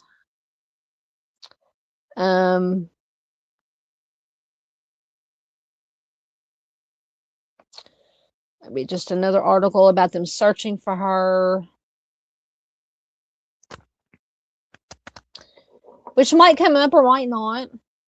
Hey, Z, good to see you here. It's always good to see Ms. Z here. Please do check out Child Junkies United. Ms. Z and Doc do a wonderful job over there. And Ms. Z, I did get your email. I'm so sorry I have not had time to respond to it yet, but I will get back with you ASAP, ma'am. I hope you're doing well. Oh, come on. Bear with me 1 second. Let me see if this works. Like I said, this article may not have in. Oh, there it goes. Okay. So this article is from February of 2022. 15-year-old Sue Paye has been missing from Worcester for a full month, and Worcester police are actively searching for her. Paye disappeared from her home on Mason Street on January 9th. Police say it appears that she packed her clothes and saved her money for a trip and may have taken a bus from Worcester to New York City, where she has relatives. I wonder how far it is from Worcester to New York City. Worcester police said that they recently pinged. Now, once again, this is from 2022. Worcester police said they recently pinged Sue's cell phone to Brooklyn. However, Sue has not been located, and her family members say they have not seen her. As each day passes, concern for Sue grows.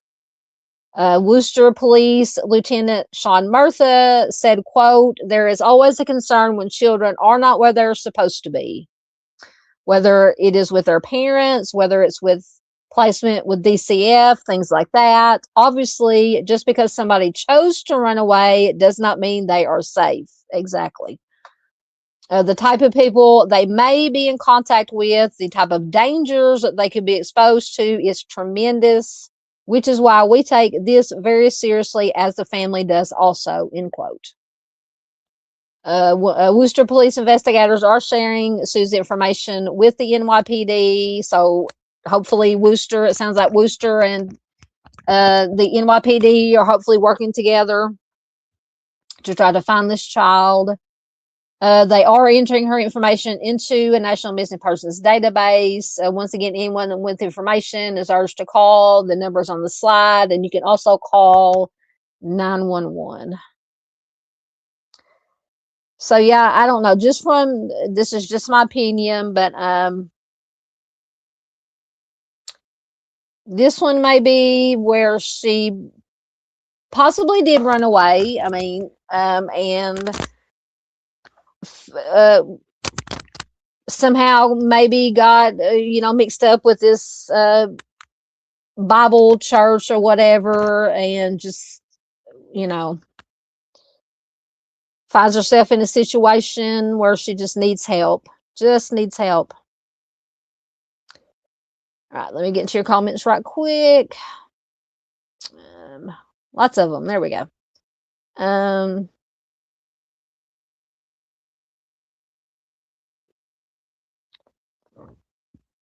Let me see. Where was I at? Hey, Doodles and Gray. Good to see you. I'm glad you could make it. Yes, Miss Marion says Sue has beautiful dimples. Yes, she's a beautiful, beautiful child.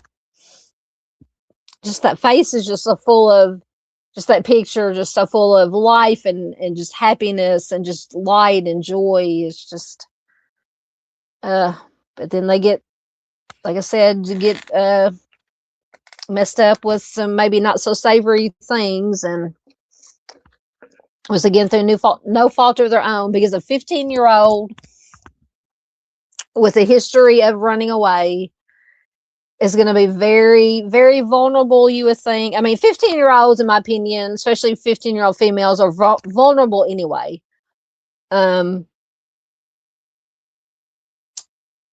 And they're very easily taken. These are the kind that are very easily, these vulnerable children are taken advantage of very easily. This is what predators look for when they're looking for victims for whatever they have in mind. It's the vulnerable ones that are just taken advantage of. These are the ones that the predators seek out, is what I'm trying to say.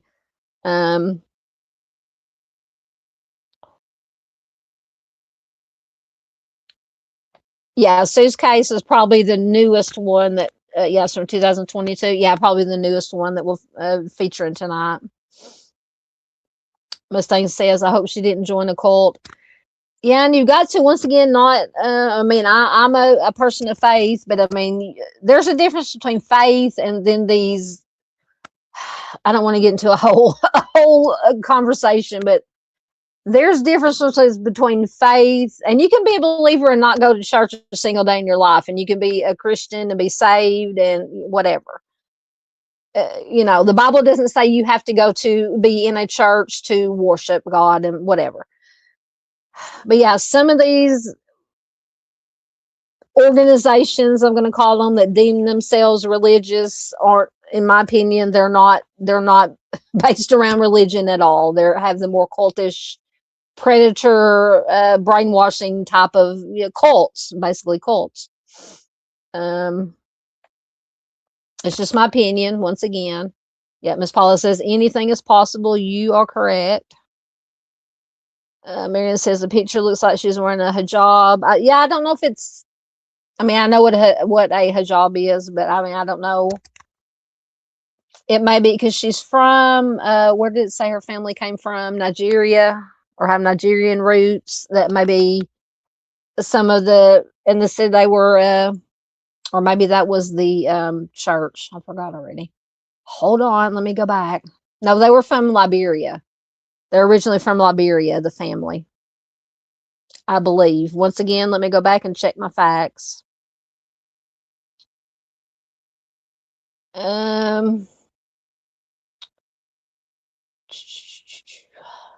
me find it.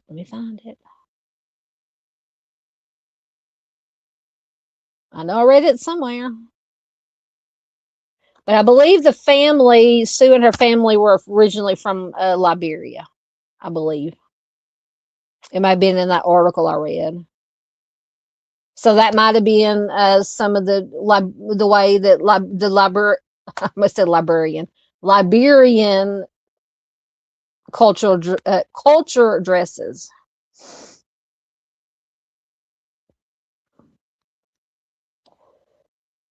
Marion says at her age it might be her religion. My opinion, yeah. Let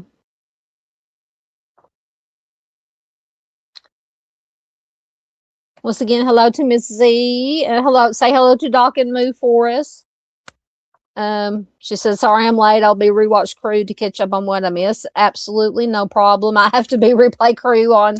I think I've missed the last 2 or 3 of your live stream. Oh, sorry, I kicked my table. When I was taking my hiatus for about 2 weeks there, but I'm going to get caught up. I promise. Josh says investigators checked out, the Brooklyn spot where her credit card was swiped after it disappeared. Yeah, and apparently I think it was I believe it was some kind of restaurant. I don't know. Mustang says the church sounds like a cult, in her opinion. Yeah, that's what that had entered my mind. Yeah, so it was the Deeper Life Ministries. Is apparently Nigerian in origin. Yeah, so the church was Nigerian in origin, but I believe her family came, I think it said, from Liberia, I believe. Thank you, Mustang, for still getting in links for me. This is very true. Josh says something is wrong with the church or religion that seeks to isolate you from others, education, or family. Yes, that is the first red flags. Absolutely.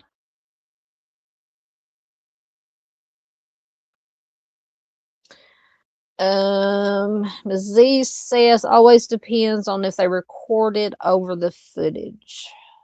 Oh, or did I mention earlier about footage maybe from the restaurant where the card was used? That is true. Yeah, sometimes, a lot of times they do get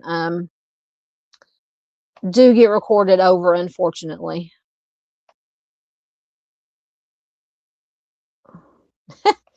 Ms. Z says they are doing well. If Moo will quit pestering me around. I know, I'm telling you. Tigger and Biscuit sleep all day long. I'm assuming because when the days that I'm off work, they sleep. And then when I leave to go to work, at whatever time I leave to go to work, they're usually sleeping. And then when I get home, they're sleeping. And then they're up all night. And I think when it's our bedtime, my bedtime, that, oh no, we've been sleeping all day. We're up and we're ready to go all night. So I feel you. I feel you. Thank you very much, Miss Marion. I said I'm not acknowledging any more birthdays. See, I've been saying I don't want to have any more birthdays, but that I don't like the alternative of not having any more birthdays. So I just say I'm not going to acknowledge any more birthdays. Anyway, thank you so much. Mustang says Sue would be 20 years old, but still, even as an adult, if this Deeper Life Church is some kind of nefarious cult-like kind of situation, even 20-year-olds and older, especially if going on the if we go down the road, the avenue that she may have been involved with this, may have been brought into this situation when she was 15. It'd still be very, very hard for her to get out, Okay, Josh says, it'll come up. There it is. Oh, says Worcester to NYC is about 3 hours by car, so not too far away. And Josh says, oddly, it takes about 5 by train, which I've done before.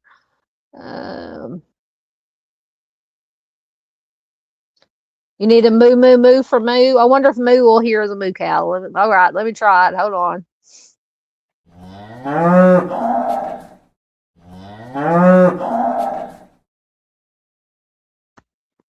There's a moo for moo.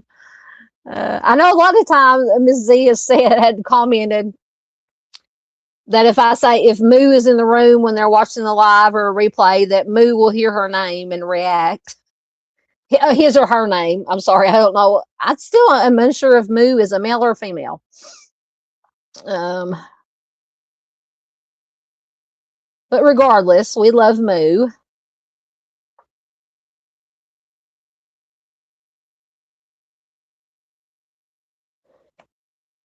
Ms. Z says, finally, a good officer. Yeah, the officer is a Lieutenant Murtha, I think his name was.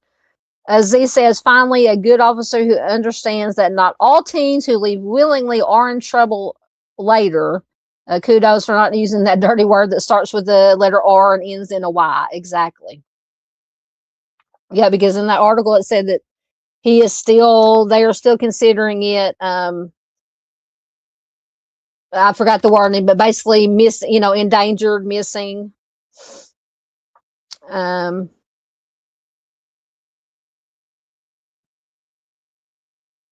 Which comment? Josh says, I wonder why the YouTube's flags these comment too many moos. I don't know. I gave up trying to understand YouTube. The way they do I don't know. The algorithms are all screwy. I mean, anyway, apparently they're pushing shorts out the shorts, YouTube shorts out the wazoo, and not really promoting anything else, any longer form videos or live streams. Are not pushing it into the algorithm as much as they do the shorts. I mean, I do watch YouTube shorts, but when I want to learn about a case or whatever subject, I'm watching a video about, a long form video or live stream, I want to see it. I want to be made aware of it. But anyway, that's a whole other rant.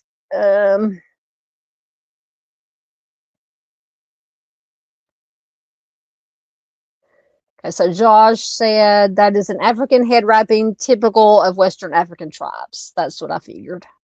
Thank you, Josh.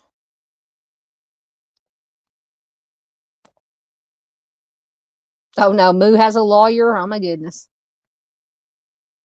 Get caught up, and then we'll get to the rest, or to our next case. Oh, did she hear Moo? Okay, so she just did hear Moo, and she's a female. Okay, I was thinking she was female, but I wasn't sure. Shame on YouTube if they don't like Moo. Everybody loves Moo.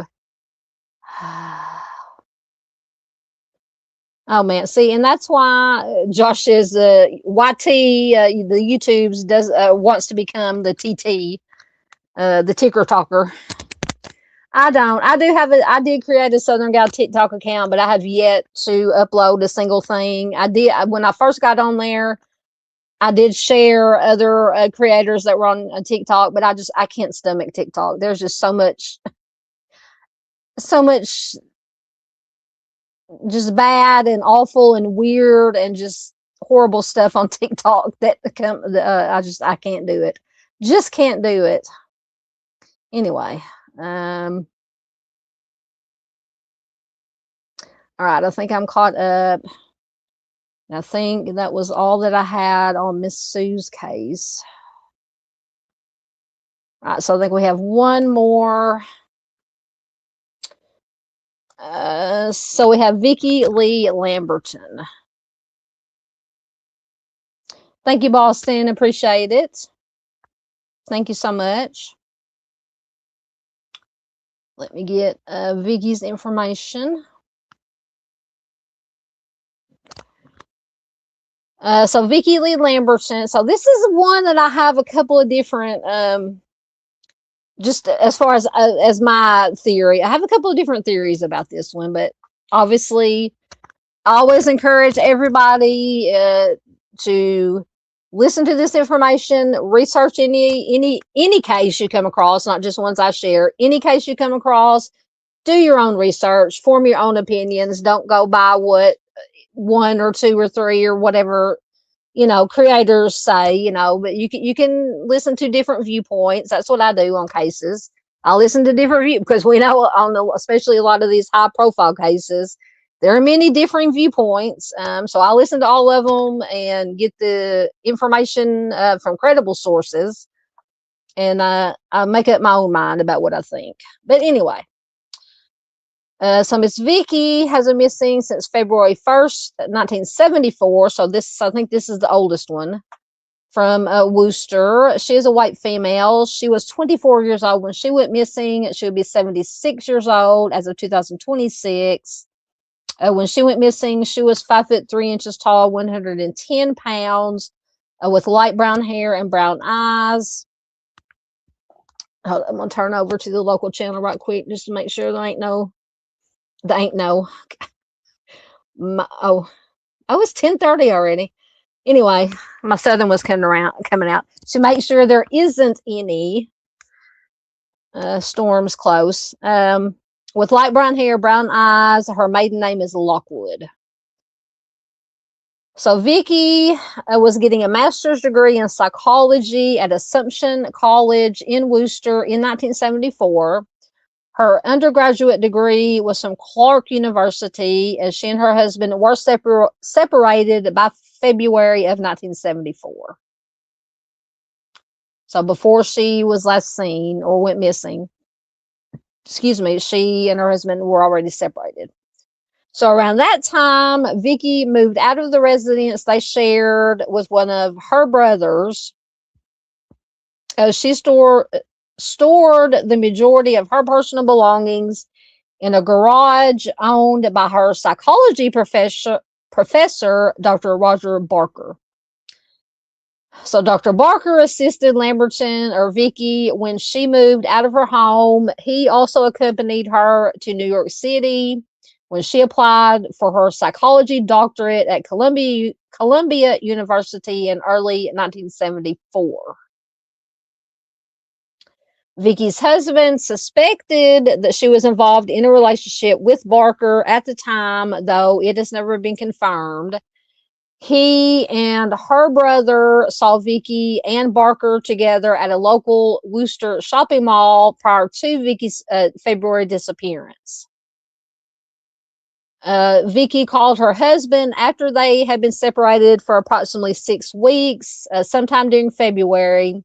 They did discuss the possibility of reconciliation, and Vicke said that she would see him after returning from a weekend trip to Maine with one of her girlfriends. So after this, somewhere around this supposed trip to Maine with one of her girlfriends when she left, if that is where she went. So when we get into it more, there are varying theories or stories about where she could have been. So after she left for this weekend trip to Maine or wherever she ended up going, after that, she has never been seen or heard from again. Her husband became concerned when she failed to contact him after the weekend. So he ended up calling the girlfriend that Vicke supposedly went to Maine with. And when he called his friend, the friend said that she and Vicke had not spoken recently and that there had been no trip to Maine the previous weekend. So the girlfriend, either there was no trip, or the girlfriend that she was going to take this trip with is covering for her for whatever reason. But I tend to think that maybe that there was no, just my opinion, and there probably wasn't, maybe not a trip planned with the girlfriend, with her friend, and that's just what she told her husband. So Vicke's husband went to Assumption College to ask if Dr. Barker had any knowledge of his wife's whereabouts. So when he did this, when he went to talk to Dr. Barker, staff members told him that Dr. Barker was in Vail, Colorado for a skiing trip. He had only planned to spend the weekend, but had been hospitalized with pneumonia and will be in Colorado for 2 weeks. But Mr. Barker's wife had already returned to Massachussetts. So from what I gather from this, I know this is kind of confusing. I had to read over this a few times to try to get it straight. So apparently Dr. Barker and his wife were going to spend the weekend in Vail, Colorado. He ended up supposedly getting pneumonia, he stayed for another 2 weeks. And I don't know if he was in the hospital the whole time. But apparently after the weekend, Mr. Barker's wife returned to Massachusetts without him. So Vicke's husband suspected that she was in Colorado with Dr. Barker, though this has not been proven. Once again, nothing. This is just pure theories from the husband, and maybe from, I don't know about law enforcement, but definitely from the husband. He visited Dr. Barker sometime during March of 1974, approximately 1 month after Vicke was last seen. So Dr. Barker did admit that he was storing some of Vicke's belongings in his garage, but he claimed that he did not know Vicke well and did not know her whereabouts. He also insinuated that he believed that Vicke had found another romantic partner. So that is also another possibility that we just have to keep in mind. I mean, she could have, she and her husband were separated. Granted, it said that they were talking about maybe reconciling. But I believe when we get further in, she did have a conversation. Vicke and her husband maybe did have a conversation about, like her leaving or having some kind, other relationship if they weren't going to reconcile. So Vicke's 2 brothers did retrieve her possessions from Dr. Barker's garage in 1975, 1 year after she disappeared. None of her friends knew anything about her location or her plans.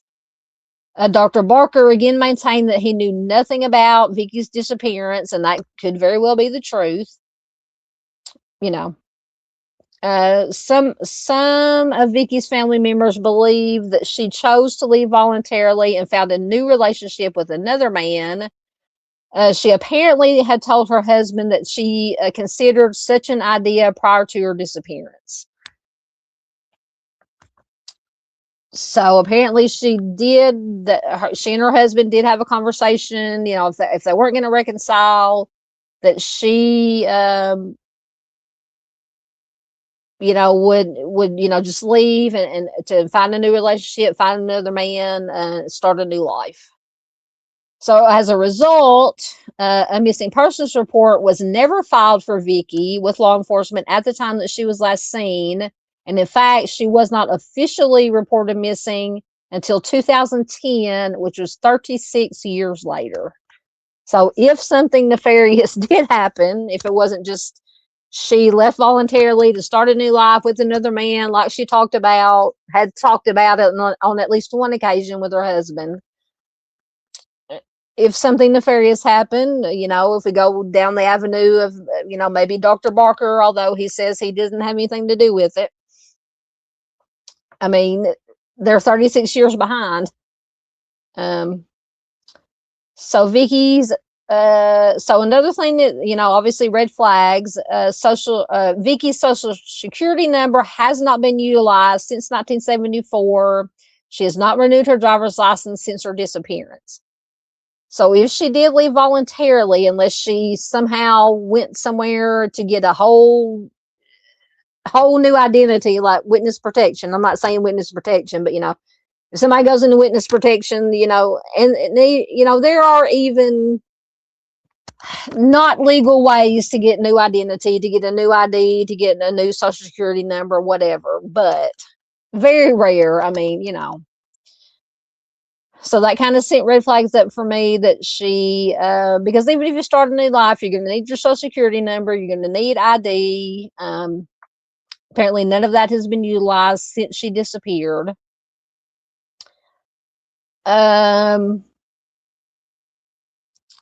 So one of Vicky's brothers did locate a friend of Vicky's in 1980. The friend had not been questioned after Vicky's initial disappearance. She said that Vicke called her the night that she last spoke to her estranged husband.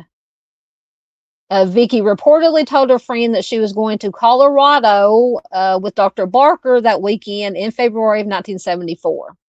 So if we go off what the friend who was not questioned in 1974, and what we don't know that she would have a reason to lie about it. So according to her,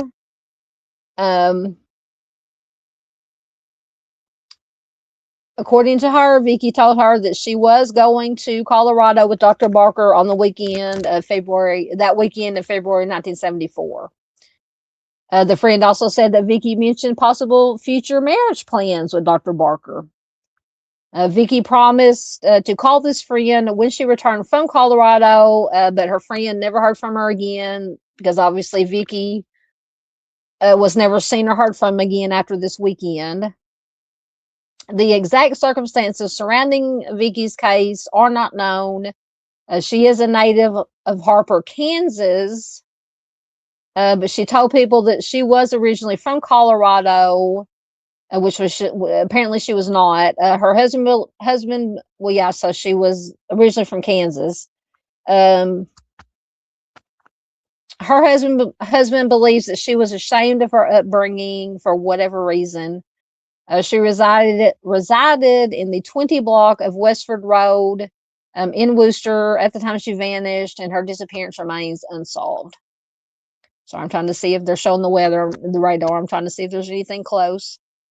Not yet. So if you do have any information on Vicky's case, once again, call the Worcester PD at 508-799-8651.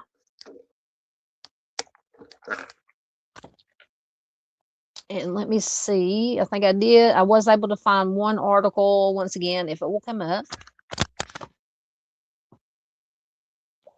It's a fairly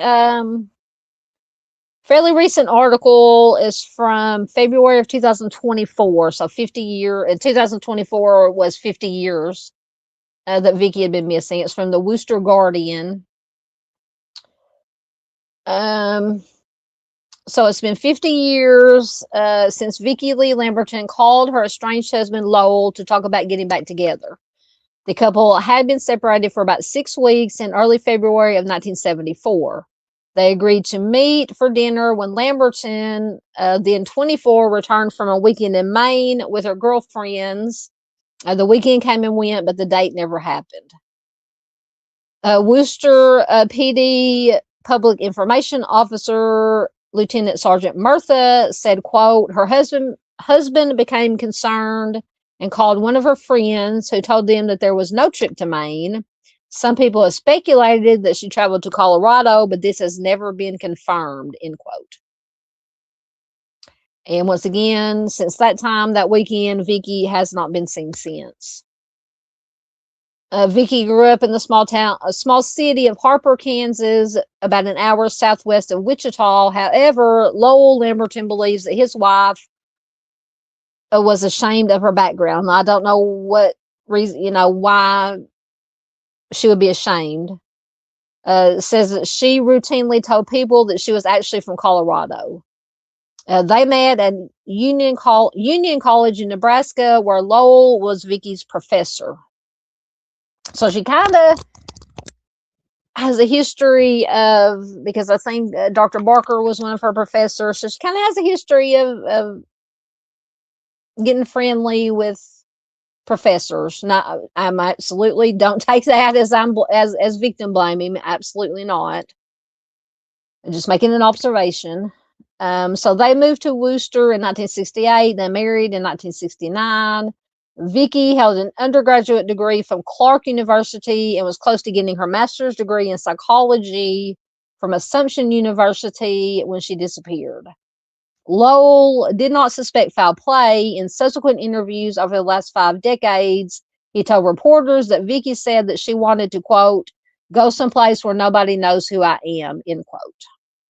He also said that Vicke told him that she was considering changing her looks, making some alterations to her looks. Pictures of Vicke from the early 1970s show different appearances. In some fit pictures, she's a blonde, some a brunette, a redhead with glasses, things of that nature. Consequently, it took nearly 35 years for a missing persons report to be filed, mostly because Lowell thought his wife had left of her own volition. So as late as 2012, he stated that he thought that she might still be alive. He did wonder, however, if Vicke had begun another relationship. When Vicke moved out of the apartment she shared with her husband and brother, she asked her psychology professor Roger Barker if she could store some things in his garage. So Barker agreed. It appeared that Barker and Lamberton were close. Barker not only helped with her move, but he also gave her a ride from Worcester to Columbia University in New York when Vicke applied for their doctorate program. Lowell reportedly went to Assumption to ask if Barker knew anything, but was told Barker was in Colorado. Barker had been on vacation, but his return to Worcester was delayed because he became ill in Vaudrieul. Though Lowell suspected the two were having an affair and had gone to Colorado together, neither of these has been substantiated. In 1975, a year after her disappearance, Vicke Lamberton's brother collected her belongings from Barker's garage. In 1980, according to published reports, one of Vicke's brothers found a friend of his sister's who said that she had spoken to Vicke the same night that her husband had, and Vicke, the friend said, told her that she was going to Colorado with Barker and said that she would be in touch when she returned. And after that, apparently, so that friend who told Lowell this never heard from Vicke again either after that call. Though there have been no reports of sightings over the last several decades, the case remains open. There have been no new leads. Vicke's Social Security number has not been used, nor has her license been renewed since 1974. So like I said earlier, unless you just went somewhere and somebody gave you a whole new identity, you have to have a social to get any kind of job or anything. You got to have a social security number. You have to use your social security number. If you're going to drive, you got to have a driver's license. Now, I don't know back in 1974, but I know nowadays, even if you don't have a driver's license, you're usually required to have some kind of what they call a state ID. Just if you did, just so if you get stopped or encounter the police, they always ask for some form of ID. So Lowell moved to Oregon. He remarried in 1991. He was a textbook author and professor at Central Oregon Community College. He passed away in 2021 without knowing what happened to his first wife. That's just so sad. Because I mean, even if they split up, you know, maybe they did talk about reconciliation and then decided against it. And even if he, you know, they were fine with separating, going their own ways, you're still going to have some kind of feelings, you know, about your ex or whatever. So I can imagine that it probably was just very hard on Lowell. So Vicke will be 74 years old today. Once again, this is from a couple of years ago. So once again, if you have any information about this case, please, you can send an anonymous text to 274-637, or an anonymous web-based message at worcesterma.gov/police. Calls can also be made to the Worcester Police Detective Bureau at 508-799-8651. So, I mean, I don't know. I don't know. What do you guys think? I'm confounded with this. I mean, what gets me is, if it wasn't for her social security number never being used and her driver's license not being renewed after she disappeared in 1974, I could kind of be maybe 99.9 convinced that, yeah, she, you know, if she went away, like she had talked with her husband on at least one occasion, yeah, I'm going to go away, I'm going to find a new man, I'm going to start a new life. Fine, good for it, you know, if that's what she wanted, good. I mean, there's no solid evidence that we know of publicly, just from the information we can get publicly, that except, I mean, she did tell the friend that she was going to Colorado to meet with Dr. Barker. Now, does that mean that something nefarious happened? Maybe, maybe not. You know, not necessarily. But then again, we don't know. But it's just, you know, with nothing of hers being used, just gives me that little bit of doubt that maybe something nefarious, even if it wasn't Dr. Barker, if they did have a weekend together and then she went on her way to find another man to settle, to start a new life with, something could have happened, something nefarious could have happened to her after, you know, she was allegedly with Dr. Barker at Colorado. I mean, it's just, I don't know. There's just a couple of red flags for me. But as always, as I say, let me know in chat or in the comments if you're watching replay. Let me make sure. I think that was the only article I was able to find on Vicke. Yeah. So let me get caught up in your comments. And then we will get out of here for the night. Get back down to where I was at. Oh, I went too far. I don't know why some of you guys' comments are coming up as very, very light on my computer. It's probably my laptop. My laptop's a piece of poop. Oh yeah, I went back too far. Hold on.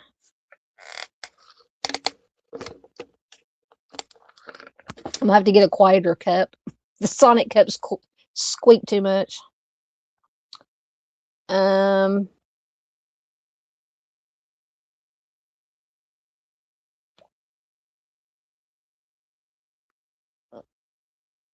me see.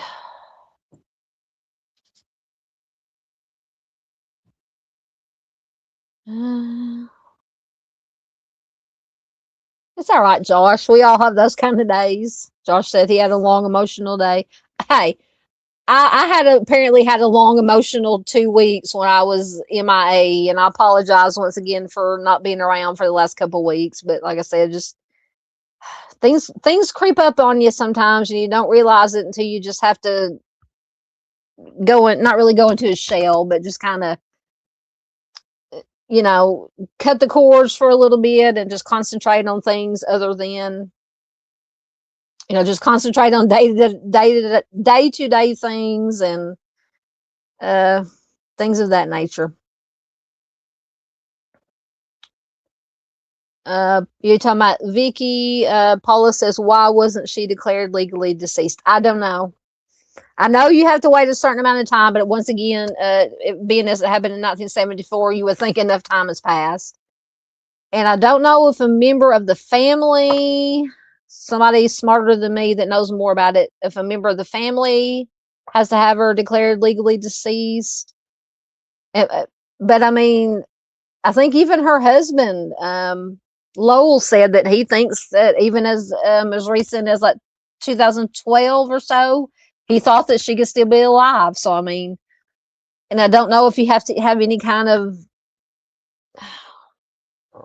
I know proof is not the right word. It's not the word I'm looking for. Some kind of reasoning or proof that somebody is most likely deceased to have them declared dead. Like I said, I'm not an expert on what all that entails to have somebody legally declared deceased. But that is a good question. Thank you, Paula.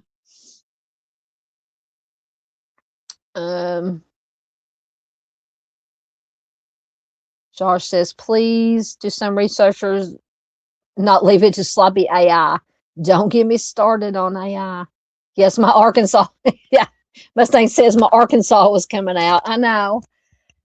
I do know proper English. I can enunciate and use the right words, but sometimes when I get wound up or I get, talking faster, my Arkansas Southern comes out.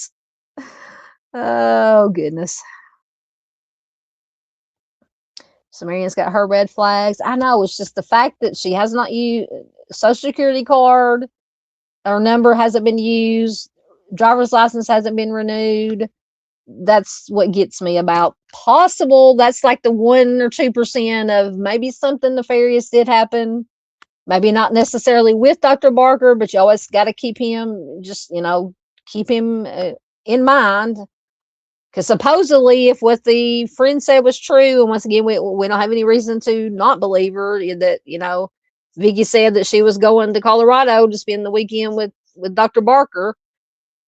So if that is true, he could have been one of the last ones that saw her alive, or it could have been she did go have a weekend with him, and then said, okay, this was just like a one-time thing or whatever, or we're finishing it. If they had something going on, I said, okay, this is the last time. I'm leaving. I'm going to start a new life. I'm going to find a new man. And then sometime after that, something could have happened. Something nefarious could have happened.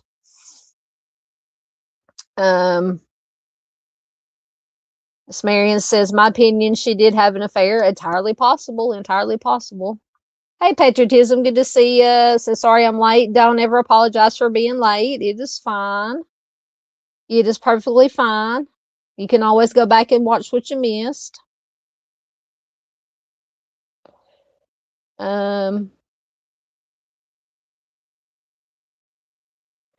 Z says, sorry, that professor is a liar. Could be. I do have questions about the professor. I do. I mean, I don't know. I don't know if they ever talked to the wife to confirm, to Dr. Barker's wife to confirm if he was actually, what they say he had pneumonia. And that's why he stayed in Vail for 2 more weeks. And she came home. You would think, now if it was my husband, and whether he was in the hospital or not, if he was sick, I would stay there with him to take care of him or to make sure he was okay. I wouldn't just up and leave and, okay, honey, I'm going back to Massachussetts, good luck, have fun, get well soon. I don't know. To me, that's a little hinky. I had questions about that also. Yeah, see, and Dr. Barker, I said Dr. Barker, when I think maybe we was talking to Lowell, said, or to whoever said, I don't know her very well, but then again, like Josh said, you're storing a student's stuff when you don't know them well, or even if you do know them well, that's a little, I have questions about that too. I have lots of questions. As Ms. Z says, I have questions. I do have questions.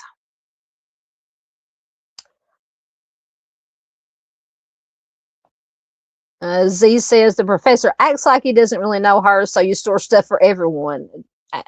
Yeah, I would. That's something I would want to know. Is it a habit for him to store his students' stuff in his garage or whatever it was?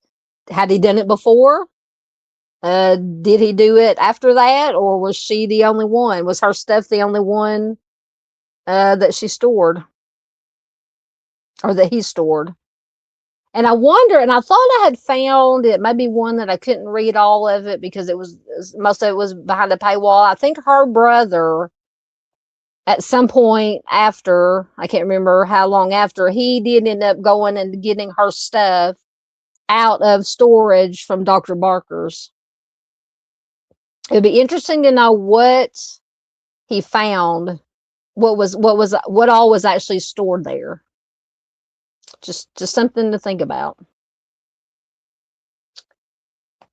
Z says, I can't believe no one reported her missing for that long. I know. I mean, even, which, the husband, Lowell, said it was because they had talked about her, going off and starting a new life, but still,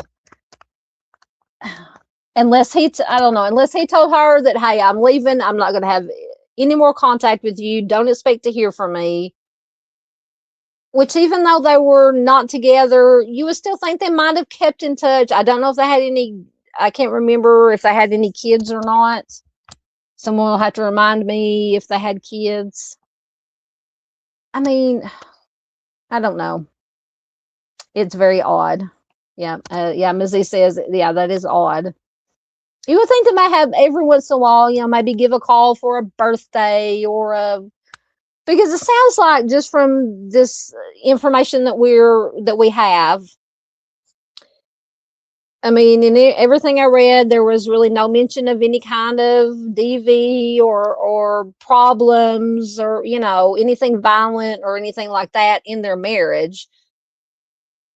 Now, that doesn't mean that there wasn't, but you would think, but usually if there is DV or some kind of violent things that go in the marriage, somebody's going to know about it and it's going to eventually leak out.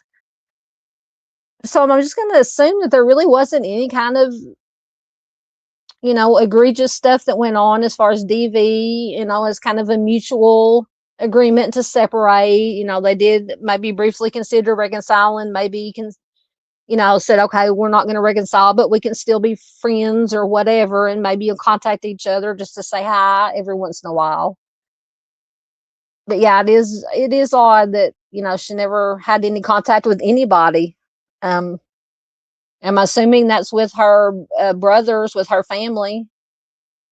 Didn't have any contact with her brother or anything afterwards. To me, that's odd.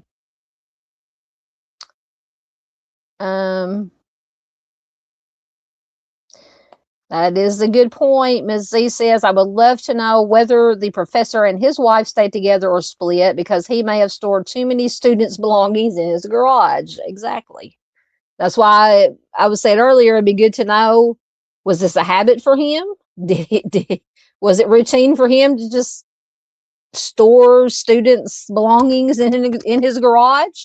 Was Vicke the only one that he did that for? I have questions. Yes, she was in earlier. Patriotism wanted to know if Farr has been in tonight. Yes, she has been in earlier. She gifted some memberships. And so did Josh. She's probably listening. Miss Mary wants to know, she had at least, Miss Mary wanted to know, did she have any brothers or sisters? She had at least one brother. Let me go back, because I think she lived, let me make sure, once again, I want to get, make sure I have my facts straight. I don't want to give out any bad information. Because I believe it said, yes, so it says, around the time that Vicke moved out of the residence that they shared, her and her husband, with one of her brothers. So this is when she moved out. This is when she stored the majority of her personal belongings in this garage owned by Dr. Barker. So she had at least one brother. Now, as far as any other siblings or if her parents were still alive or where they were or whatever, she had any kind of relationship with them, but she had at least one brother. So apparently she, at some point, or I didn't say how long they've been living together. It said just at the time, around the time that she disappeared, she and her husband shared a residence with one of her brothers. I take that to mean she had more than one brother, more than one sibling. But as far as specifics, I don't know.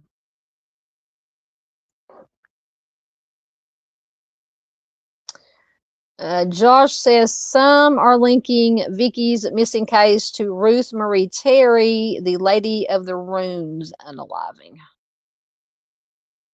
Y'all, you're going to make me look that up, aren't you? Ruth Marie Terry, was it in Massachusetts? Hold on. Now Josh is going to get me going down a rabbit hole.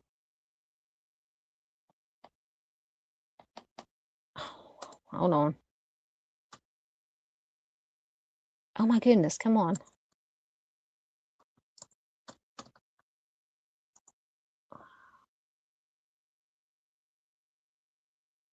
If anything will come up.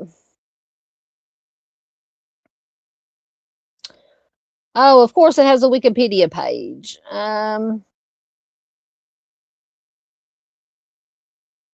One second. May come up, it may not. There it is. It was in Massachusetts. So Ruth Marie Terry, also known as Lady of the Dunes. Oh, Lady of the Dunes. Oh, I've heard of this case. Yes. Was a formerly unidentified homicide victim found on July 26, 1974 in the Race Point Dunes near Providence, Massachusetts. So how far is Worcester from Providence? Or Provincetown, excuse me, Provincetown. Her body was exhumed in 1980, 2000, and 2013 in efforts to identify her. On October 31st, 2022, the FBI field office in Boston announced that Terry had been officially identified. Oh, it says her husband, Guy Moldovan, was officially named as her offender on August 28, 2023. Blah, blah, blah. Let's see.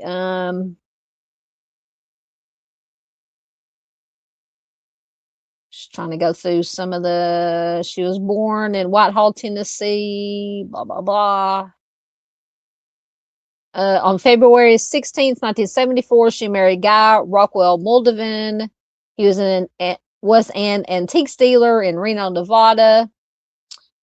4 months before her death, the couple visited her family in Whitwell. Ruth's grandniece later recalled that Terry wasn't herself whenever she was with Moldovan, who exhibited possessive behavior. So they made some stops. In the late summer of 1974, Moldovan returned to Tennessee to tell Terry's family that she had gone missing from the couple's California home.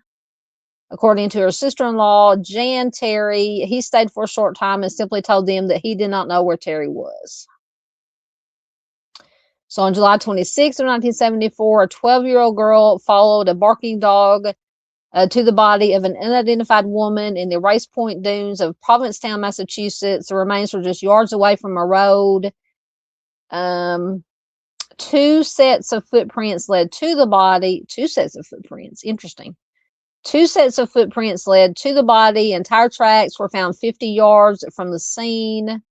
It says the woman may have passed away 2 weeks before she was found. It says she was found lying face down on half of a beach blanket. There was no sign of a struggle. Police theorized she either knew her offender or had been asleep when she passed away.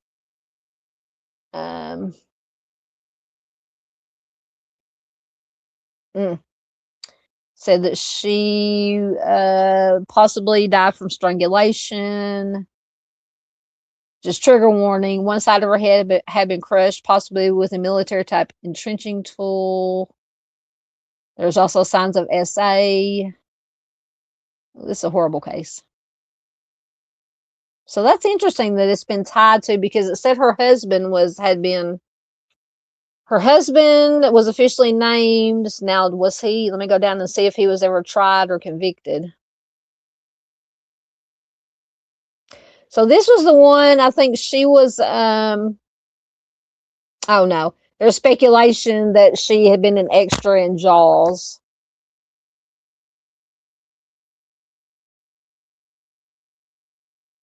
Also, the husband was deceased. As on November 2nd, 2022, the MSP announced that they were seeking information on Terry's deceased husband, Guy Rockland Moldovan.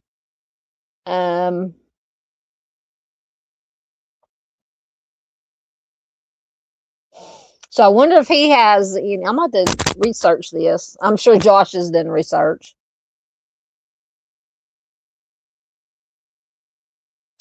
Interesting. So 2 years later, on September, okay, so he got married. He had been in the Army. He got out of was disqualified from active service. On May 11th, 1946, while working as a professor, he married Joellen May Loop in Bellevue, Pennsylvania. The couple lived in New York, California, and then Seattle, where Moldovan worked as a disc jockey. They divorced in 1956. So 2 years later, on September 30th, 1958, Moldovan married, I'm going to butcher this name, I apologize, Manzanita Eileen Manzi Ryan in Coeur d'Alene, Idaho.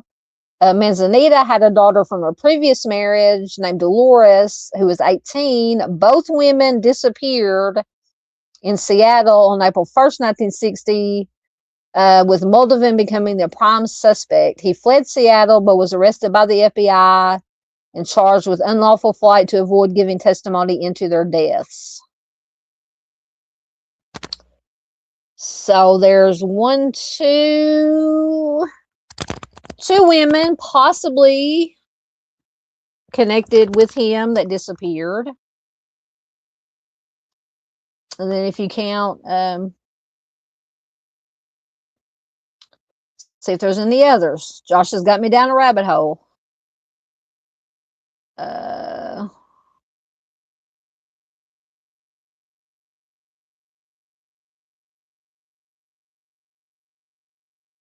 So true crime writer Ann Rule devoted a section of her 2000 book, Smoke, Mirrors, and M, to Moldovan in connection with the Ryan Mern's disappearance, with an extensive discussion of police efforts to connect Moldovan with a crime.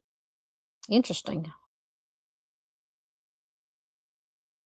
says Moldovan is also the prime suspect in the homicide of Henry Lawrence Baird, a 28-year-old bread truck driver, and the disappearance of Barbara Jo Kelly, a 17-year-old waitress. So this may be a possible serial thing going on. Interesting. Josh got me down a rabbit hole. I'm gonna have to look into this. Yeah, because like I said, if nothing happened with Vicke, she did maybe did have one last fling with Dr. Barker at Colorado, and then took off to find a new life, a new man. Maybe something nefarious, not possibility. Maybe something did happen. That's very interesting. She would kind of fit the let's see, she was 24 years old when she disappeared. She would kind of fit the profile a little bit, in my opinion. But once again, I'm no expert.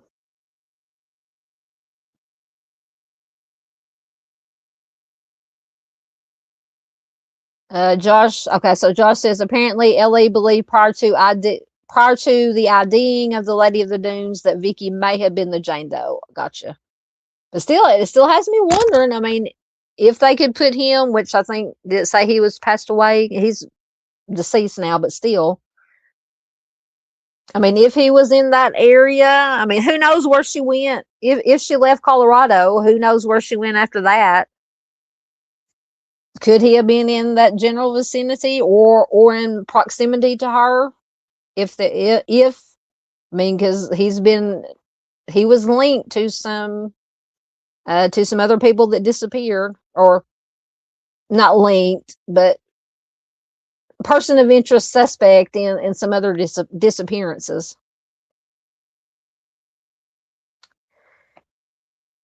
Z says sounding like maybe she had some daddy issues and ended up going with older men. Her professors might be that. Very possible.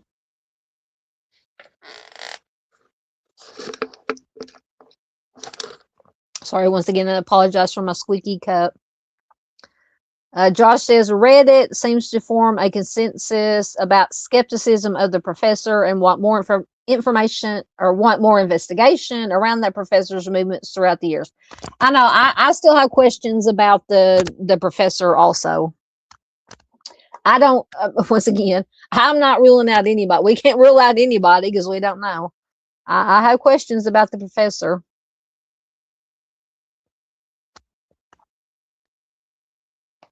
What? I'm still here. Am I still here? Okay. Mustang says, Josh says, did we lose me? And Mustang says, no, I'm still here. Okay. Oh, Josh lost himself. Hey, I lose myself all the time. And I got the Eminem song going through my head. Lose yourself. Mustang says, I try to lose myself, but I can't.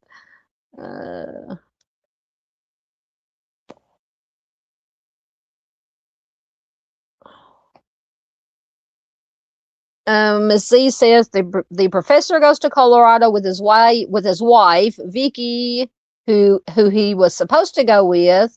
Did she find out the wife was going, get upset, and things got out of hand? That is an absolute. I would not discount it. That is an excellent point. See, because I still find it. Oh no, I lost my chat. Where did my chat go? Oh, there it is. Lord, I lost my chat for a minute. Crap, now I lost my play. Okay, there it is. I just still have questions. Like I said earlier, I might sound like a broken record, but okay. So the story was that he and the wife went to Colorado. We're going to spend the weekend. He ended up with what, pneumonia, and the wife supposedly came back after the weekend, left him there with pneumonia. He stayed for another 2 weeks. I'm sorry, if that was my husband, I would not have left him there alone or whatever with pneumonia. I would have stayed with him. Now that's just me. I don't know. Every couple has different things, relationships. So I don't know. I question why the wife left. Once again, not blaming and not saying the wife had anything to do with anything, but I just question why she didn't stay. I mean, did she have a feeling that maybe he was or had a feeling or knew that maybe he was having an affair and that Vicke was coming, and she just said, I'm just leaving, just whatever. Do what you want, whatever. I don't know.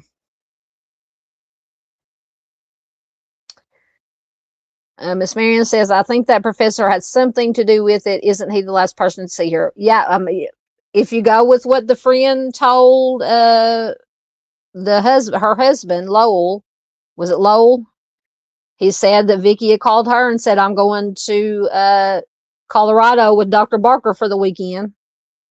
So if that is true, technically he could have been one of the last ones to see her. I have questions about everybody in this case. Okay, Ms. Z says for the husband to get remarried, they would have had to declare her deceased unless he got a divorce. See, they might have been. Were they divorced? Hold on. I know they're talking about reconcile. I can't talk. Reconciling. Hold on. I don't know if they were already divorced.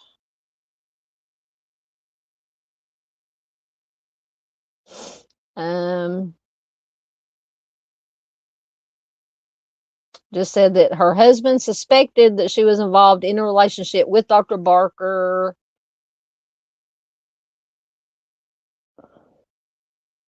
So they were separated. It says Vicke called her husband after they had been separated for approximately 6 weeks, sometime during February. They discussed the possibility of reconciliation, and Vicke said that she would see him after returning from a weekend trip to Maine. So that's the story she gave. That the friend, she said she was going on a weekend trip to Maine with one of her girlfriends, but then he ended up talking to the girlfriend and said, no, I hadn't talked to Vicke in forever. We had no plans to go to Maine. So maybe they were just separated and had not got divorced yet. Just by the way I'm reading this. Interesting. So can you,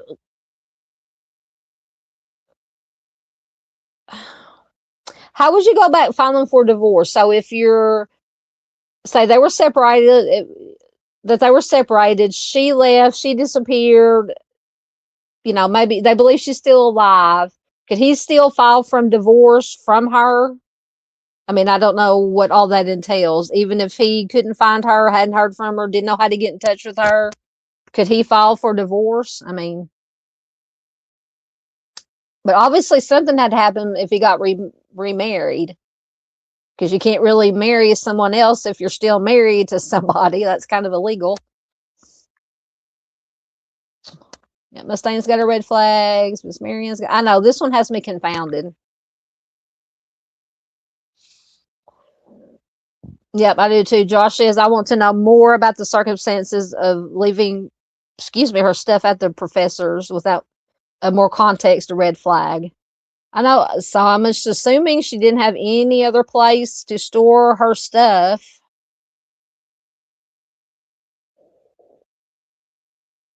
Aside from in the garage in Dr. Barker's garage. I don't know. Of course, nowadays, I don't know about 1974, but nowadays we have all these, storage rental places where you can just rent a little storage thing and to store your stuff in.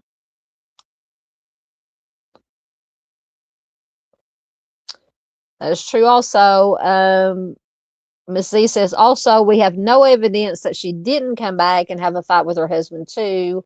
Why would the brothers not contact the authorities after a couple of years? That is true. I mean, but she would have to be awful, because it said that she and Lowell, the husband, lived with one of her brothers. Now, I don't know if after she left, if the brother moved out.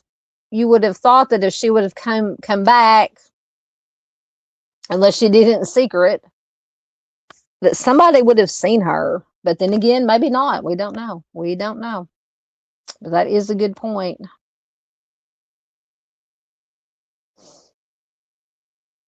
Yeah, Mustang. Yeah, that sums it up. Mustang says the whole situation is crazy, in my opinion. I agree.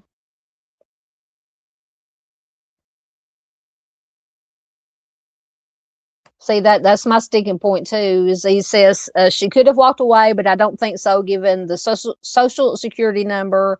The driver's license is not so much for moving to a different state, but unless you get a new social, yeah, you have to have a social security number for anything, for like working, tax paying purposes, things of that nature. You have to have your social security number. And apparently, after that weekend, social security number hasn't been used. Her driver's license wasn't renewed, at least under her name. And I mean, that would take a lot to do and to get, like, a whole new identity with a whole new driver's license, whole new social. I mean, what reason would she have for doing something going to that extreme? To get for a new identity, especially when she was so open with her husband, having discussion about, I'm want to go away and find a new man and start a new life. I mean, they had that discussion.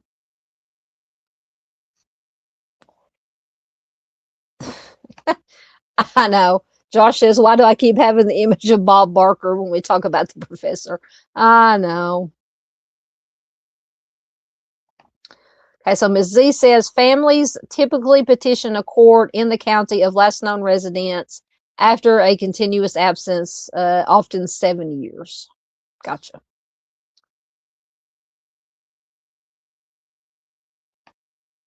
Z also says a diligent search must be documented. Shorter time frames may apply if the person vanished under dangerous circumstances. See, that's what I was thinking. Like for a lot of missing cases that we've talked about and shared and read up on, even if they don't, even unfortunately, if they never find the missing person, deceased or alive, but they have a more than reasonable suspicion due to evidence and things that they found out during the investigation that the missing is probably deceased, whether by homicide or some other means, that might kind of, expedite the declaring somebody deceased.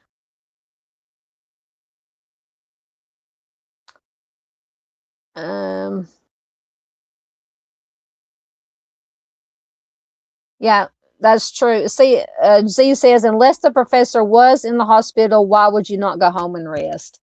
See, I wonder about that too. See, I'm just not buying that the fact that the wife just up and left him if he supposedly had pneumonia and went back and left him there. And like I said, if you're not in the hospital, because I mean, in some instances, depending on how bad the pneumonia is, yeah, you may be in the hospital anywhere from a couple of days to a few days. But if you're not in, like Z says, if you're not in the hospital and you truly are sick with pneumonia, why not go home with your wife and rest at home?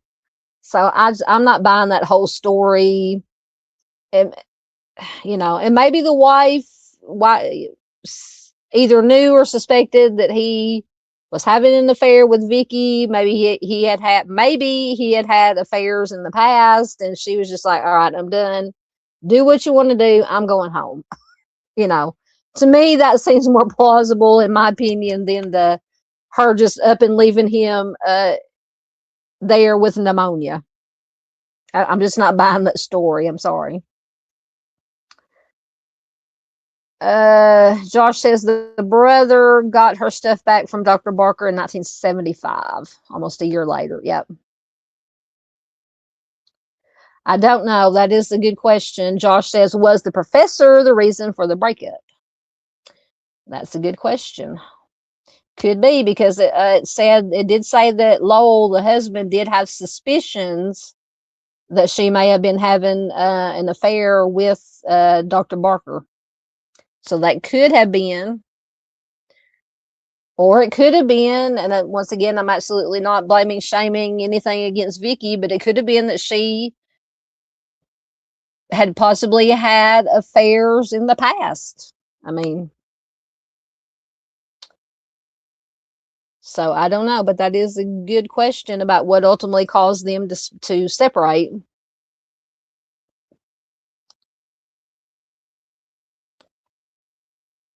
That's a good question. Z says one of her brothers was living with her and her husband at the time. I thought, yes, they were. So did the husband talk the brother out of contacting the authorities? Possible.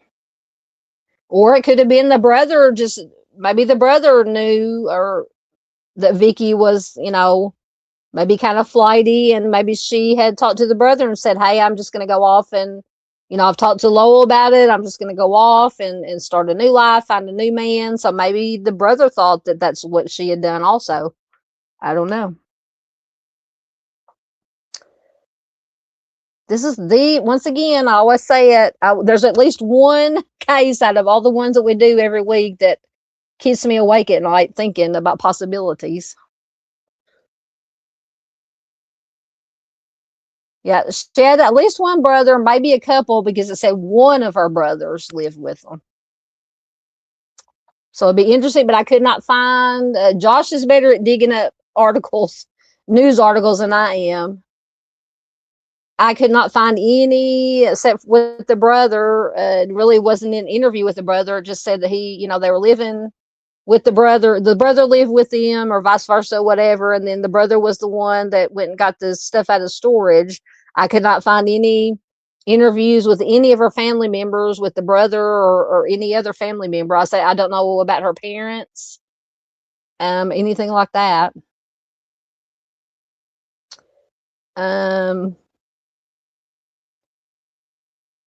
Hey Doodle, how are you doing, my friend? It is good to see you here. It's always good to see Miss Doodle. Please do check out Miss Doodle on her main channel and on the Homestead Shenanigans, her second channel, if you need to go relax and watch some cute critters, some cute and funny critters. And I also, Doodle posted some pictures and videos. Apparently was it today? Maybe today or yesterday? She and Miss Barbara Hall were, was it in Fredericktown? Up in Fredericktown, they had, or somewhere in Missouri, I'm assuming around the Fredericktown area, maybe not. They had a parade, some kind of parade, but anyway, they were up there with missing persons flyers. They had the vehicle all decorated with missing persons flyers and with pictures of Timmy. So please do check that out.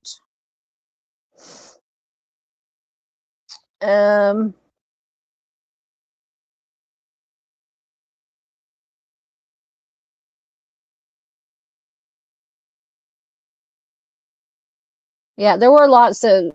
Z is right. Z says it's not related to Ruth Marie. I think that was her husband. I think Vicke disappeared due to someone she knew. Too many odd things are happening at the time in her life. Yeah, I don't know. I think once again, this is just me, purely my opinion, my speculation. If anybody had to do with it, I would be looking the hardest at Dr. Baker. That's just my opinion. Unless, like I said, they had their one last weekend together, she took off and something happened after that. But for all intents and purposes, from the information we've been given, he is possibly the last person to see her.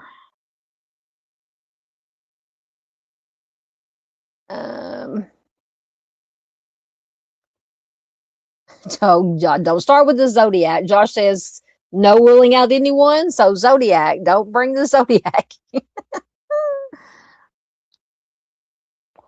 That's a good thought. Miss Marion says maybe I'm assuming you're talking about Dr. Barker and his wife.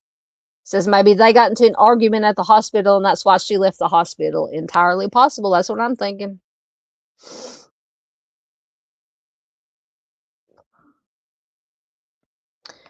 As Z says, you file and put ads in papers to make a notice of the divorce. Okay, gotcha.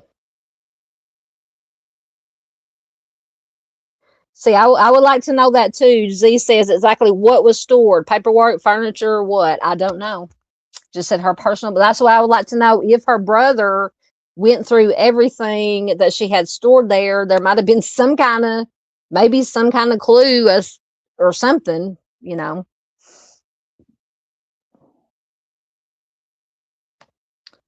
Me too. Josh says, I would like to get her brother's account of picking up the materials from the professor's house. Excuse me. What was that interaction like? Does the brother believe he got all of it back? Good question.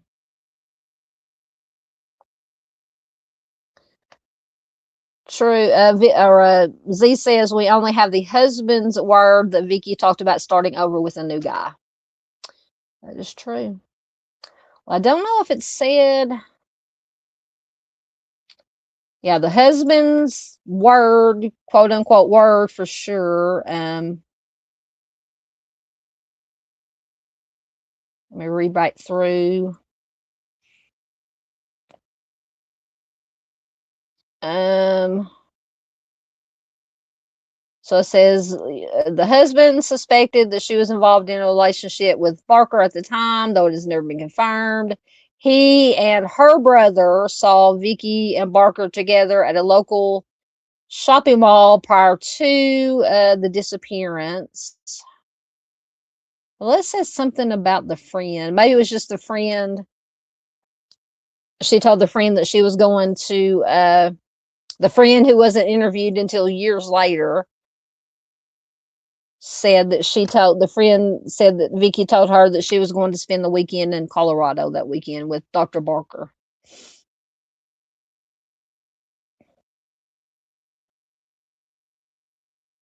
So Dr. Barker insinuated that he believed that Vicke found another romantic partner, but now take it with a grain of salt.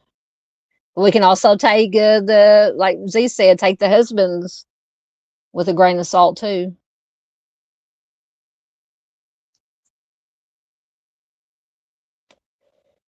It does say that some of Vicke's family members believe that she chose to leave voluntarily and found a relationship with another man.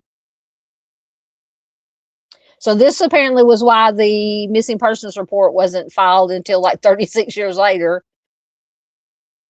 because apparently the husband believed that, or they'd had that supposedly had that conversation that she was going to leave and start a new life with a new man. It says some of her family members believe that she chose to leave and found a new relationship with another man. So that's why apparently the missing person wasn't officially reported until 36 years later. Ah, goodness, it's like a movie of the week or something. Remember those movies of the week they used to have on back in the old days when we only had like three or four TV stations? Or three, you had the major networks, you had NBC, ABC, CBS. They would have a movie of the week. Or something you would see on like the Lifetime network now.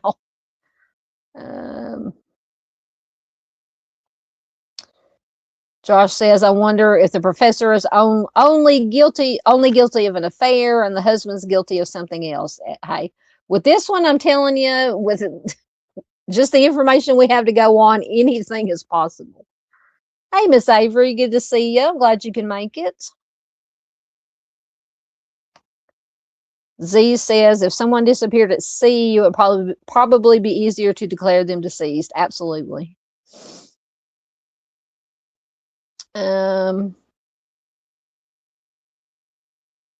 Absolutely. Josh says, I really hope Vicke decided to do a restart and is still out there living somewhere. Absolutely. That's best case scenario.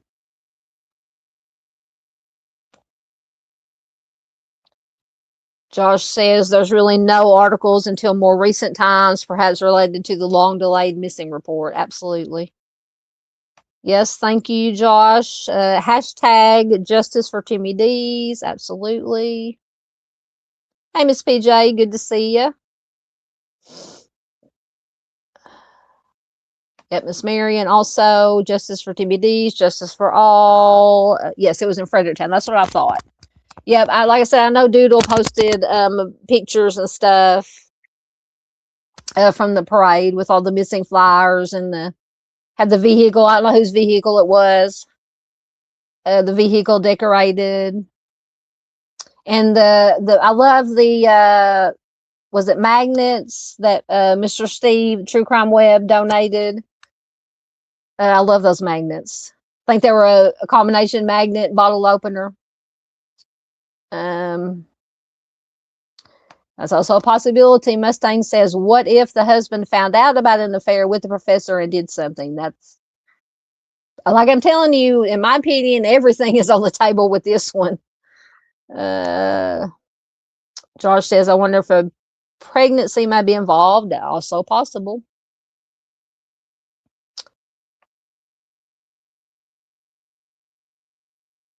Yeah, Mustang agreed. Z says it could be, and it was not something that was welcomed. Absolutely.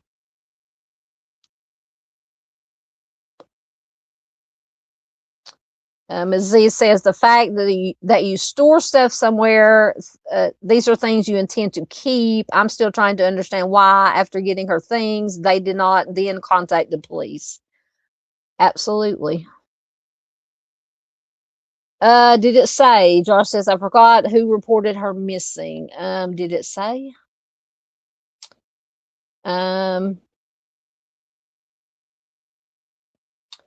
I don't know if it was him or members of her family. It just says once again, some of her family members believe that she chose to leave to find a new relationship.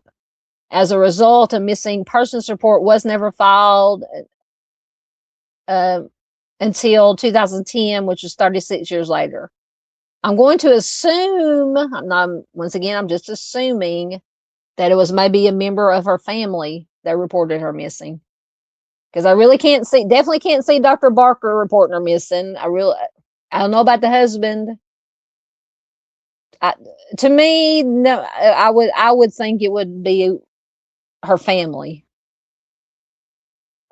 But now, as far as what I could find or anything that I've read, it didn't say exactly who reported her missing.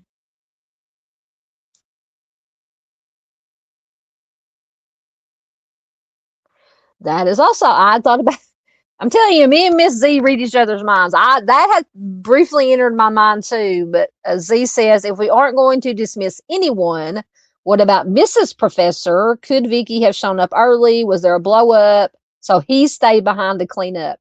That is, I'm telling you, anything is, to me, in my opinion, once again, everything is on the table. Because that had popped into my head too. Or was it both of them? Just go down the rabbit hole of, the Mrs. Professor didn't know. She was there. Vicke showed up.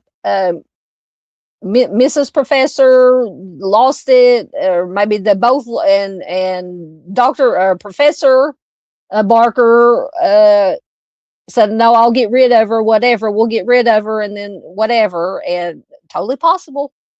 Anything's possible. Anything's possible. Once again, we're not stating this as fact. Please do your own research. Decide for yourself. This is just rabbit holes that we go down sometimes.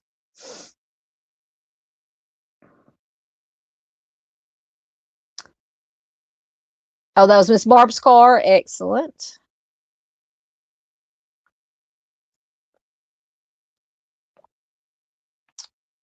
Possible too. Z says just keeping it open. Maybe someone in her family was upset about what she was doing and bringing shame on the family. Possibly.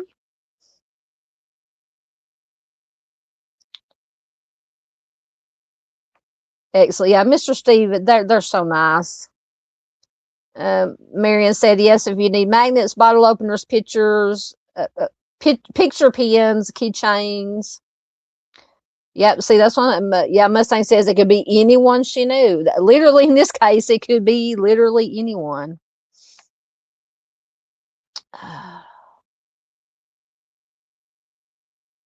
Yeah, I don't think it was Dr. Barker. Yeah, Josh says that would be super strange after 36 years for Dr. Barker, if he's still alive, to suddenly report her missing. That's why I think it was probably a member of her family.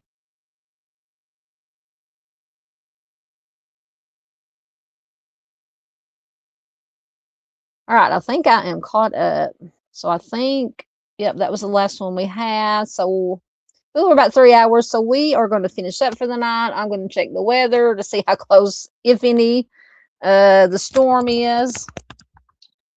Yeah, Miss Marion says if any families need some, the foundation would help you. Absolutely. Yeah, once again, truecrimeweb.com. That has all the information about the nonprofit, all the contact information for Mr. Steve and the foundation. So absolutely. All right. So if you have any last thoughts, opinions, questions, whatever, please put them in chat. Thank you, Mustang, as always. Thank you, Ms. Z, for being here. Appreciate it. Yeah, Josh says I was about to say I'm about out of steam bedtime. Yeah, me too. I'll probably be up on storm watch for at least just to see when it gets closer to central Arkansas, see if anything's going on. Oh goodness, yeah. Avery says it's hitting us in Alabama too, predicting tornadoes and microbursts. Yeah, when I watch the local news here at 5 or 6 or whatever, yeah, they're talking about it could be some tornadoes, but it is this time of year. May here in Arkansas, or in what they call Dixie Alley, May is the most is when we have the most tornadoes and the worst weather. Thank you, Josh, for being here as always. Paula says 16 likes. Yes, everybody, please, if you haven't already, hit the like button. If you haven't subscribed, and if you think this is your cup of tea, if you find our content interesting, informative, please do consider subscribing. If you think please make sure that you're still subscribed to any channel, not just mine, to any channel, because apparently the YouTube's unsubscribe people from channels. So just make sure to just kind of go through your channels and make sure that you watch on a regular basis or whatever. Make sure you're still subscribed. Thank you to everybody who was in chat. Thank you to Replay Crew. I mean, even if you're in chat, and I appreciate everybody who always participates in chat, all the usual suspects, everybody new that pops in. Even if you were in chat, please, after the stream ends, you can go ahead and just leave a comment. It helps the algorithm, or so I've heard. To help this information get out to as many people as possible. Thank you, Mustang. There is the link to truecrimeweb.com. Yes, you're talking about storms. I know, I do too. Whenever they start talking about naders, I hate it. Good night, Josh. Thank you. Oh, Avery says June is when a microburst hit my house. Yeah, a few years ago. I can't believe, or I can't believe. I can't remember. I don't even remember what it was. It was a few years ago was when the tornado hit our house. And then we had another one that came through around 2000, I don't know, 2010, 2009. The town I live in got hit by a tornado. So it's just not, I don't like the naders. Thank you, Miss Avery. Appreciate you. Ms. Z says we're supposed to be getting a cold front tomorrow and it could turn into storm. Yeah, see, that's what's causing all these storms. They got a cold front's coming through. So, of course, when you have the cold, dry air clashing with the warm, moist air that comes up from the Gulf, that's when all the bad stuff happens. Yes, thank you, Miss Marion. Says share, share, share. Absolutely. That's another important thing. That's probably the most important thing that all of us can do to any video live stream we come across to bring more awareness to these cases. Share, share, share. All right, I'm going to quit babbling now. Quickly, once again, I just want to highlight Ms. Farr gifted a Southern Gal True Crime member, 2 Southern Gal True Crime memberships, and Josh gifted 5 Southern Gal True Crime memberships. So we will give another moo cow.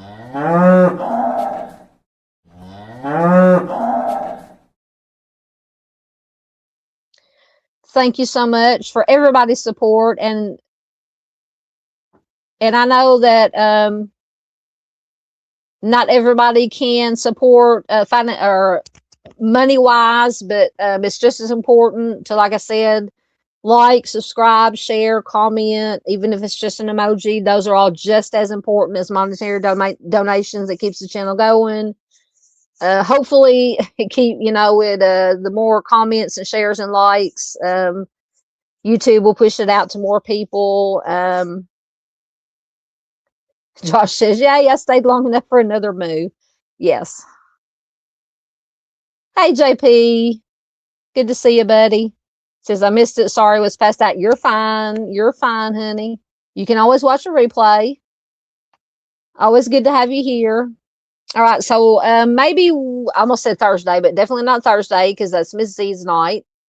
Wednesday, I may, because I won't be able to do a live stream Friday. So Wednesday, I'm thinking about doing an unsolved homicide live stream. Here a while back, Chris had sent me some Louisiana cold case homicides that he wanted me to talk about. So we may do that Wednesday if all goes as planned. But I will, if I can do it, I will get it researched and the slideshow and get it scheduled. So hopefully I will see you guys Wednesday.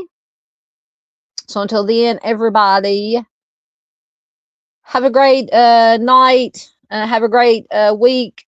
Next couple of days until hopefully I see you again on Wednesday. Be safe. Be kind. Just be a good human. That's all we can do is be good humans. I love you guys, and I will hopefully see you Wednesday. Night, guys.